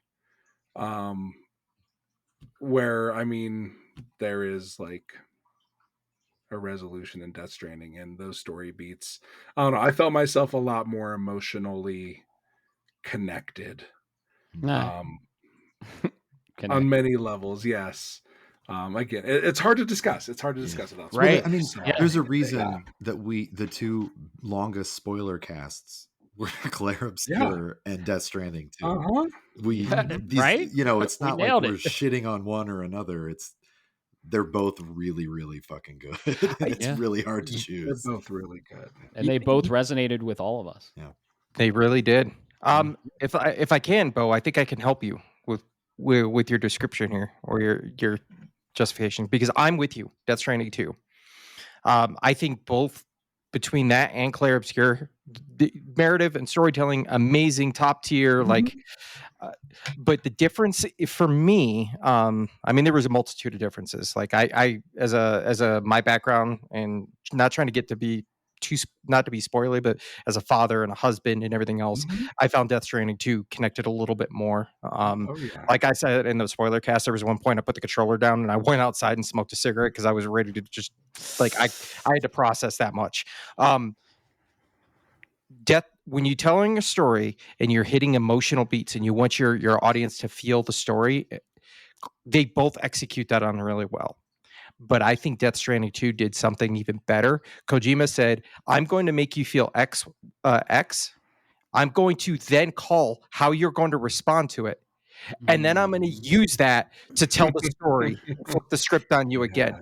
He was literally Very 3 fair steps point. ahead of you from the beginning. And you had no idea that was going to happen.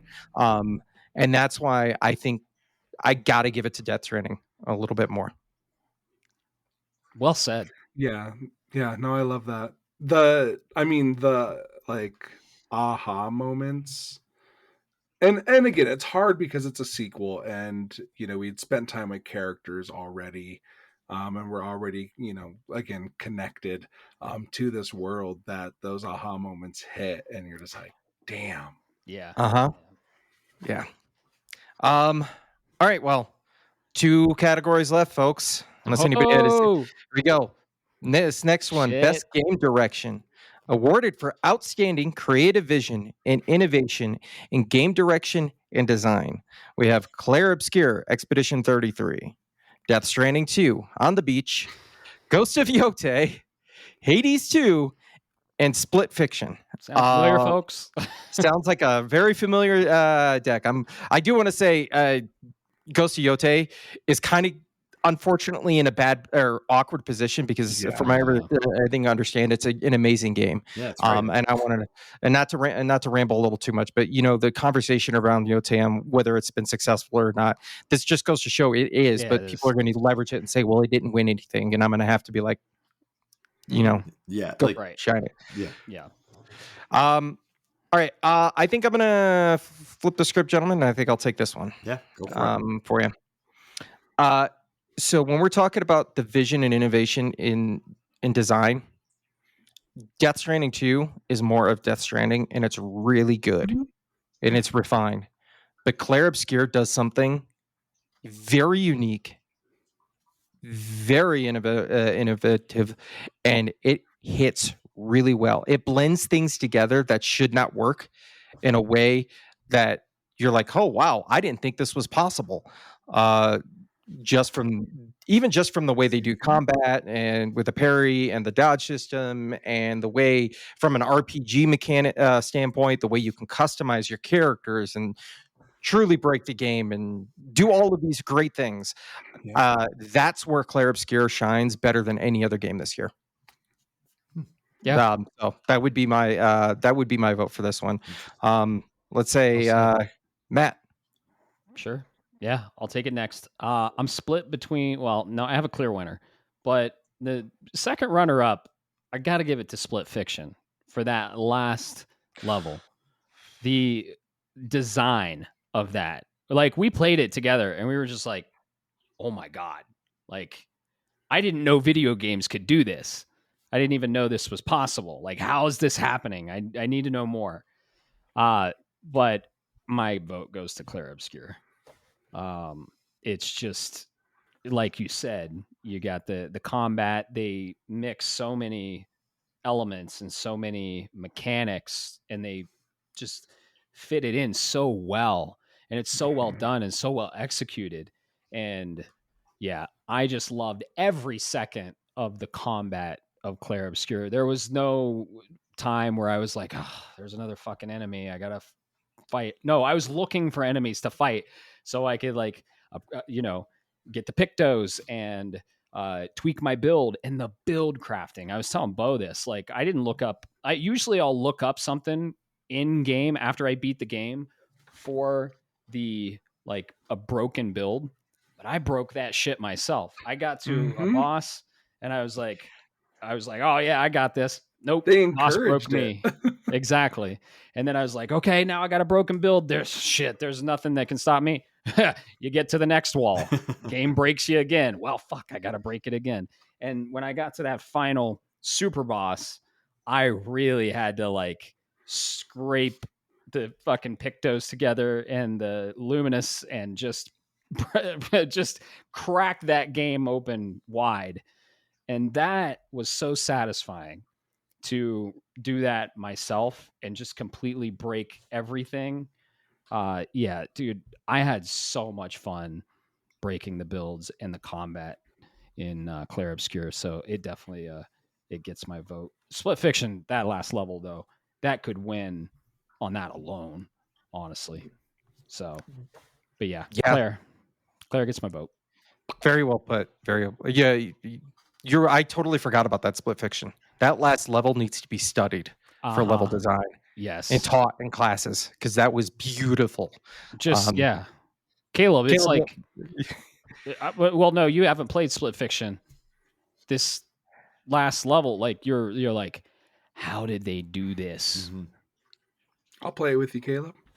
Yeah, there you go. My cousin bought it, and he was begging me to play it, but he's only off on like Mondays and Tuesdays, and we were gonna play it 2 Mondays ago, and then he was like 6 hours late and didn't tell me, and I got pissed off, and I was like, the fuck, we were supposed to play. He was like, oh, oops. But like, we will. I promised him I would, and actually he just turned 40. November 20th is his birthday, so I gotta Yay. Happy birthday. But maybe my birthday present will be I'll not be mad at him for making me wait 6 fucking hours to play this. Anyway, yeah.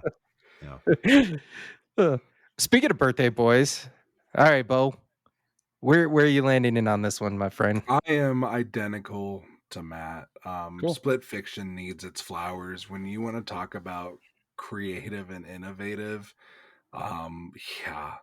I mean, again, Caleb, I know you've only seen clips. Just take what Insomniac did with Ratchet and Clank Rift Apart and just times it by 1,000,000 and master it. That's cool. It rocks. But no, it has to be Clair.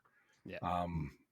That's, when I looked at these categories for the narrative and game direction, I was like, Death Stranding's getting one, Clair's getting the other. Yep. And yeah, this is the one Clair gets. Boy, I'm cool. I agree. Go ahead, Caleb. I'm very surprised by this, because when I think of game direction, not to take anything away from Claire at all, but I actually think Death Stranding 2 is a much more difficult game to direct properly.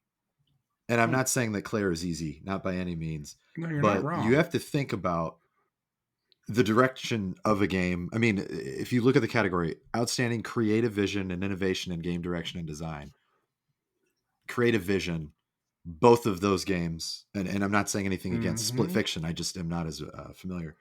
But if anybody else was in charge of making Death Stranding 2, it would be a fucking mess, right? You need to have that creative vision. You really do. You're not wrong.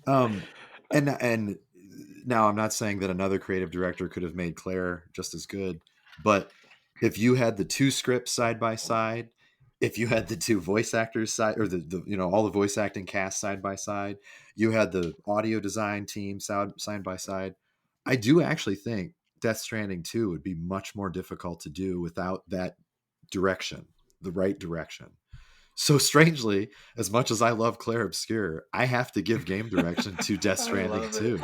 Absolute awesome. cinema, folks. And I do. I mean, cinematically, Clair Obscur does win, in my opinion. But I do think that part of this, I might be pulling in too much of my film and television background, because I know what a bad director can do, and the bad director can really ruin everything that's amazing. And this is more of a Kojima thing than taking away from Claire. I think Claire's game direction is absolutely fantastic. I just think Death Stranding 2 is a lot harder to pull off. So that's why that's really why I eke it out there, which is weird. Games are like cinema now, they are on sets and motion capturing and acting. Like that line is just getting thinner and thinner. So no, that's valid. It's real hard though. I mean, it almost hurt my feelings when I was like, I gotta go the other way. When I was looking at these before. That's fair. And you do bring up a good point, because I do remember seeing interviews with Norman Reedus, and his interaction with Kojima was, Kojima says, I need you to do this, and this is how you're going to portray it, and just trust me. And Norman Reedus is like, yeah, sure, I'll do that. Like, I have no clue and context, but I trust you emphatically, and this is the result. So I can see that. That was a good point. Both of them absolutely deserve it. I mean, they really do. It's so hard. Well, here we are, folks. I'm going to turn it over to you, Matt, for the big enchilada. Yep. Yeah, we're here. We've made it. The crown jewel of the year, the game of the year, the GOATY, the best of the best, the game we love the most, the one that made the most impact throughout the year. Man, we've played so many games this year. This year has been incredible for games, and we've just had banger after banger. So this game of the year is very heavy and holds a lot of weight because we've had so many great games. This is Game of the Year, recognizing a game that delivers the absolute best experience across all creative and technical fields. This is the king. This is the GOATY. We have Clair Obscur, Expedition 33 from Sandfall Interactive. Death Stranding 2, On the Beach from Kojima Productions. Donkey Kong Bonanza from Nintendo. Hades 2 from Supergiant Games. Hollow Knight Silk Song from Team Cherry. And Kingdom Come Deliverance 2 from Warhorse Studios. Holy shit. We're here. Who wants to go first? Clair Obscur. That's it. I don't have to say anything else. It's the fucking best thing that's happened in 25 years. So I'll go first. All right. Excellent. I love it. Whoa. Oh man. So, I mean, I already mentioned that Indiana Jones, was a snub, but Sure. I can't kick any of these out. It's a matter of Yeah. Right. like They all expanding deserve the to be field. there. Kind of like how the Academy Awards went to 10 Best Picture nominees. Like, yeah, all of these games are phenomenal, but I have to. Yeah. Nice. Hell yeah. Those Expand are that chiral amazing. network. He's Yep. showing the Cupid That's from cool. Death Stranding. That's awesome. That's awesome. That's awesome. Yeah, Death Stranding 2. Okay. It's a masterpiece.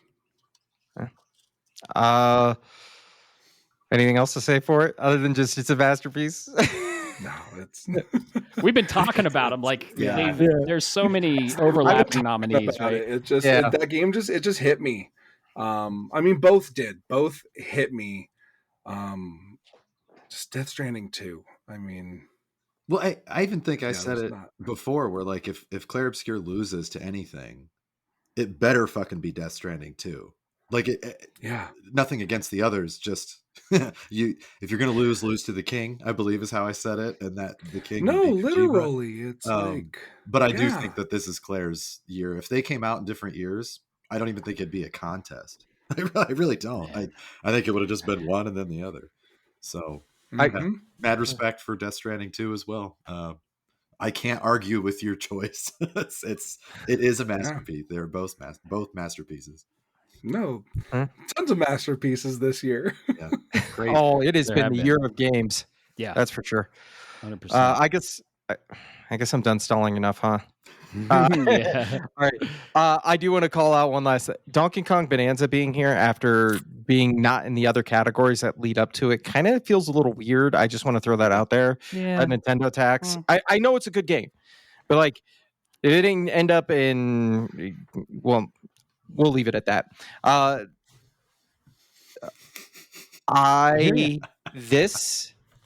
This contest was not even close until it was. There was no doubt on who Goaty was until the game started rolling in. And at the end of the day, I spent 1.5 times playing Death Stranding 2 than I did Claire, and I still want to go back and play Death Stranding 2 to this day. Me too. I can't because of the year of the games that we have going on right now.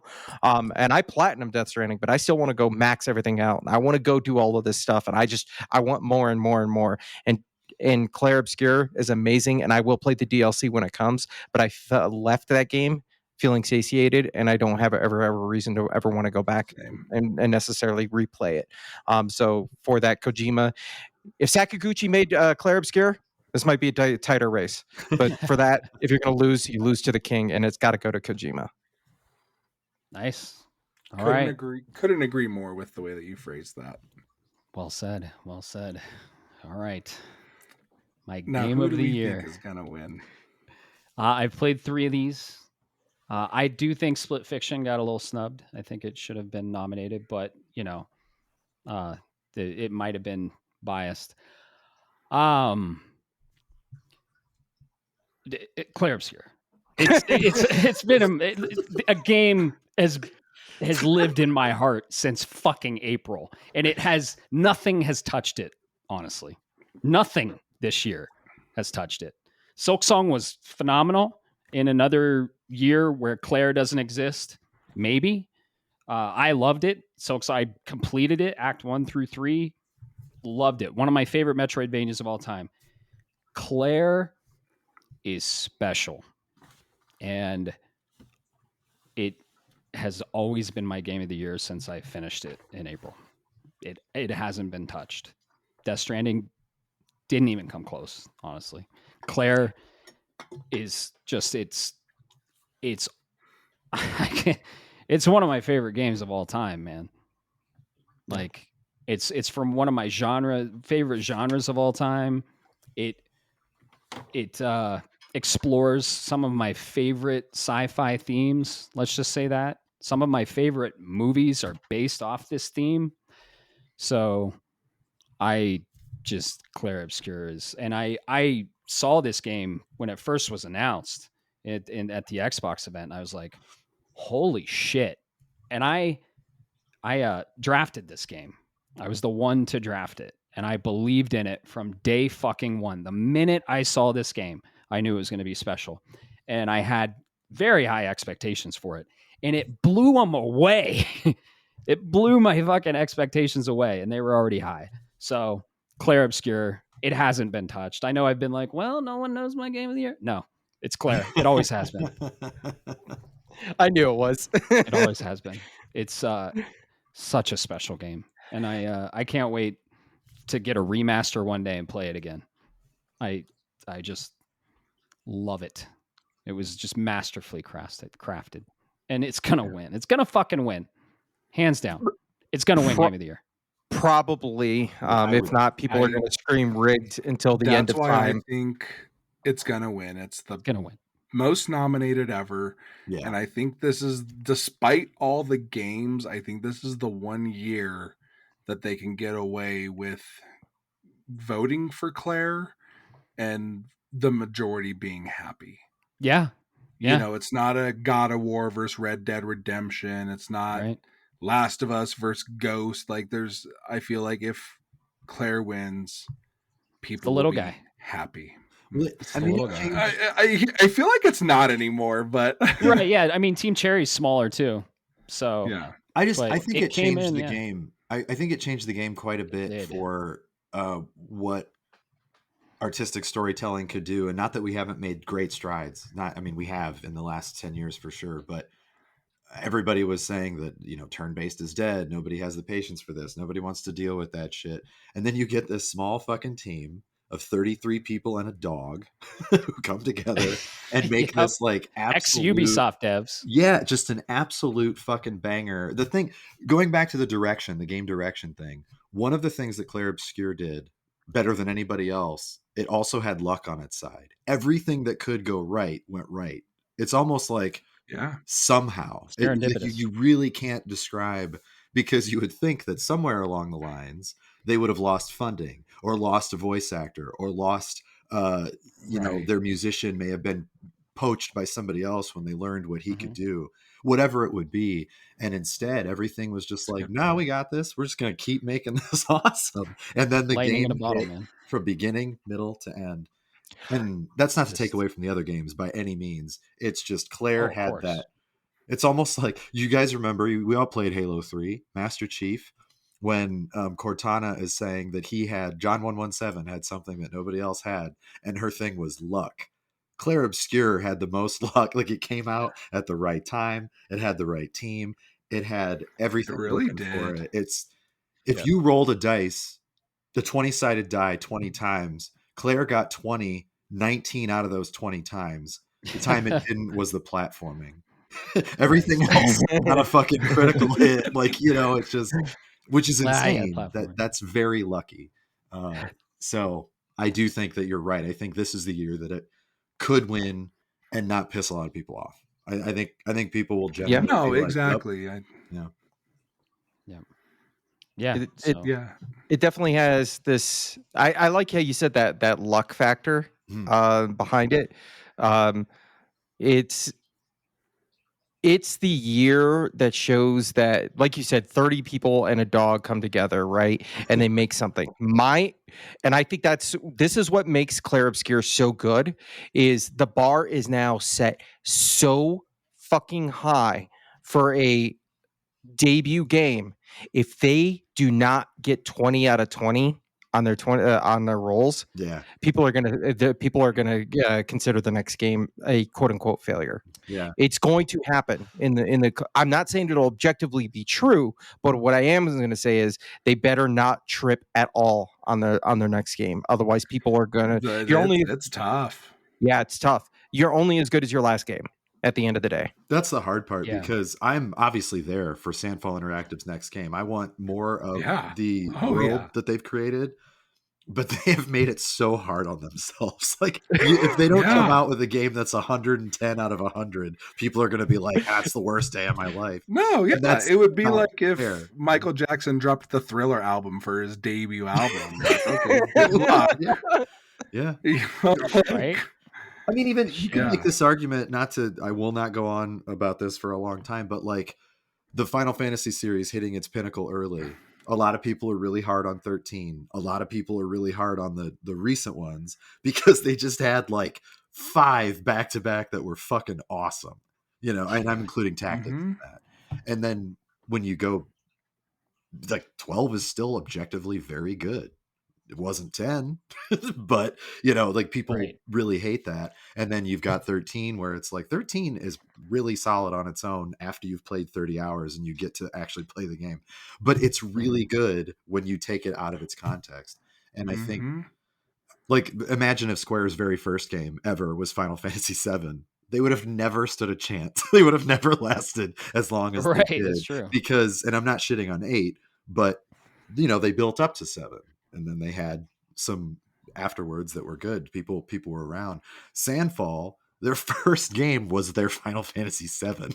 So it's like, where do you go from here? I don't know. Like, good luck, guys. If I were them, I would be like, hit it out and we're done. That's it. We're all just gonna do our own Dude, thing. right? It's true though. Now Like, because I wouldn't be angry. all eyes. Yeah, I wouldn't be angry if they did that. Which is also why I Wouldn't think it- we should win Game of the Year, so they can just be like, "We're out. See ya. Yep. Here's your DLC. We're done." Well, it's Larian Studios is in the same boat after Baldur's Gate. Like, good luck. Yeah. Yeah. There's just that's tough. Yeah. Counterpoint, they love what they do, so I feel like they're going to make something great. Like, That's if anything, that's they the should go the thing. studio sabotage route and just maybe the next game is like a fucking different genre. I think that would be the smartest thing for them to do, so that you're not comparing yourself to your predecessors. It showed they loved making that game. In the game, you felt it. You felt their passion in the art they created. Yeah. And it was just, it like bled through. Mm-hmm. It was amazing. What were you going to say, Bob? I was going to say, no context spoilers. You know what they need to do, Caleb?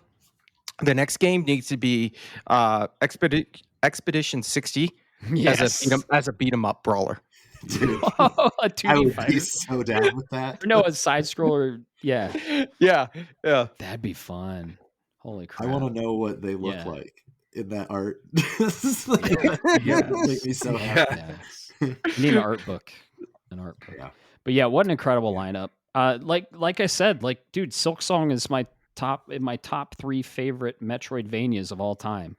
Metroidvania is one of my top 3 video game genres of all time. Like Death Stranding too, amazing, incredible game. Like 9 out of 10, easy. Like, but just Claire hit me on another level for many reasons. Personally, too, it's like a 10 out of 10. Yeah, just that Claire's that's a 10 out of 10. Like it's it's just how 9.9 tomato. It's that's true. It's always hard. Like each one has Fiction and Schindler's List released the same year. Like, how do you fucking pick? Each piece of art has something unique to offer. So yeah, but Claire's story hit home for me a little bit, and for sure. Whew. So yeah, and that's the subjective nature of these things, right? It's subjective, and that's why we started this podcast. I feel like next time I feel this way, I'm going to be 65 years old based on the track record of game releases. So like, my next Claire will be when I'm 65. That's crazy. Yeah. Think about it. But man, that'll probably be when Grand Theft Auto 7 comes out. I look forward to it. Will it be Nico Bellic's son? Will he be in Grand Theft Auto 7? Shit. Still no Half-Life 3. Yeah, I'm still not. So do we have any just quickly, any bold predictions for the show? Like what we think we're going to see, what we think they're going to close out with? I think they might close out with Intergalactic again. We'll see more of that. I think we're going to see something from the 3D Mario realm. No. Nintendo's never Hey, there. You said bold. I didn't say it had to be realistic. Oh yeah, no, Nintendo's never there. I was waiting for Metroid and shit. Nah, Nintendo. Yeah, no. If we, in all it would be fun. In all seriousness, I don't know. That's really tough. I think we'll close out the show with something new because Jeff does like to drop like, hey, this is a world premiere, like we've never seen this before. Not that I The disagree third entry about... in Final Fantasy VII. So I was wondering about that. I think it's still a little too early. I don't think that's coming until mid 2027. Maybe for a teaser. And I could see I could see a teaser, but I also don't know that Square wants to do that yet. That's a tough one. Like I'd be there for it, but I think I can't wait. The problem is I don't know what the surprise would be, because if PlayStation has their 2 IPs next year, it's Saros and Wolverine. I don't know that we'd see anything from PlayStation. So then you would have to go to a real strong third party. However, we did have the lull of these games as a service that didn't pan out. Like, obviously we got a really good Concord's revival. Jesus. But I wouldn't be surprised. There's a slight chance that PlayStation drops 3 next year, because they have not been dropping their first party ones. Yeah, exactly. As often, like, that's the what I'm last couple thinking. of years. So I could see like unfortunately, the Ratchet and Clank we just saw was not what we wanted. The I don't even remember the name of it, but Sony Santa Monica's new game. I was thinking the God of War devs have been real quiet lately. I could see them having something. It might not even release in 2026, but they might be like Intergalactic. They might be like, here's what we're working on. Get excited. Now shut the fuck up and play these other games instead. I could see that being the show ender. That's true. That'd be my guess. What do you think, Bo? Let's go. You want to get nuts? Let's go. Let's get nuts. All right, Michael Keaton. Half-Life 3. Yeah. Ah, Jesus. No, he's not wrong. I know. It lines up. It does. The rumors are swirling, man. The rumors are swirling hard. Always swirling. Did you see the interaction on Twitter with Jeff? Yep. Let's not. talk about it. Go ahead. Yeah, because I see Caleb's head. He had posted a picture of the Steam store, and it was like Kingdom Come Deliverance, and it was like, Game of the Year nominations, like sales going on, and it was his like Steam profile, and it said wishlisted 1. Oh shit! And everybody was like, "What's the wishlisted game?" And all Jeff did was give the eyeballs emoji. That's cool. And everybody's like, "What's the one game, Jeff?" I mean, we know it's Marvel Cosmic Just Invasion. adding to it. That's crazy. No, so he's just feeding into it. Oh yeah. Okay. He is. That would be pretty dope. Elder Scrolls 6 Shadow Drop. Maybe. Sure. Yeah. I don't count anything out after Valve's announcement. Yeah, that's true. They want to get in the limelight. It would be a system seller too. Yeah. Mm-hmm. So I do actually hope, if it's not something like Half-Life 3 that we like, the big surprise that we get, I do hope it's something unique and original and not necessarily like sequel number 65 for something. And I mean, if they decided they wanted to show Final Fantasy 17, I would shit my pants, but I don't think that's how you end a show for the Game Awards. Personally, what if he's like, I've got one more reveal and Gabe walks on stage? Okay, like, damn. I'll probably cry like a little girl and be like, "Is it really happening?" I'll probably look to my right and Crazy. Bryant will be sitting there, and then I'll look to my left and JFK will be sitting there, and I'm like, "Fuck, I died." Yeah, no, I'm dead. I'm not. I knew it was too good to be true. I'm not walking upstairs because a nuke just dropped and we're all toast, because that's what would happen. Yeah. The world ended. Damn. Well, it should be one hell of a show if it is on the if it's on the heels of last year. Yeah. And we're excited. We're gonna watch it the night of. I'm gonna throw a little get together for it, and we're gonna be in person and watching it and reacting. We're not gonna record it, but yeah, I always watch it live. So I'm super excited. We're all super excited for the show. You should be super excited. In 21 days, it airs at 6 p.m. December 11th. Right? Thursday, right? So Thursday, December 11th. Yes. And let us know what you think. Let us know what your game of the year is. I'm going to throw that poll up on Discord, and make sure and vote. Let's get some good data there. And if you have any comments, questions, concerns, hit us up on Discord. We're always there.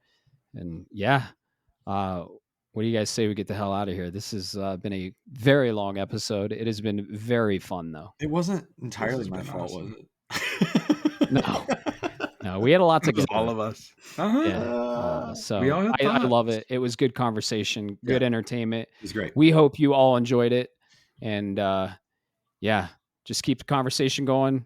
Hit up Discord. We're there.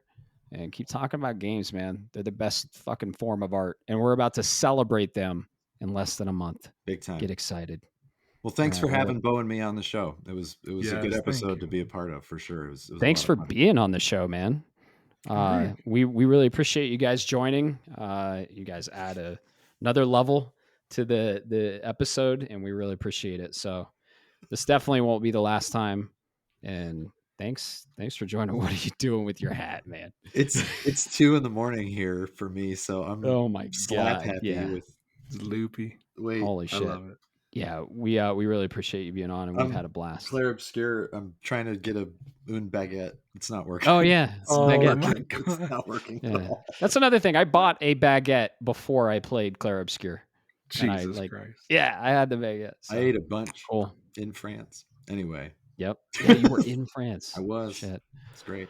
All right. Well, yeah. Thanks again, guys, for joining. It's been a been pleasure, and it's been a blast. And it's been real, and I'm fucking tired too. So keep the conversation going. Everyone have a great rest of your evening, night, day, whenever you're listening to this. Peace. Shapes of Gaming is a podcast shaped around gaming and, most importantly, our community. That's you. It is written, created, and recorded in beautiful Colorado Springs, Colorado, by me, Matt Stenson, and my good friend Bob Harriman. If you would like to be part of this amazing community, be sure to like, subscribe, or follow us on all the social media platforms or the podcast app of your choice. Thanks so much for listening, and always remember, keep the conversation going, and most importantly, keep gaming.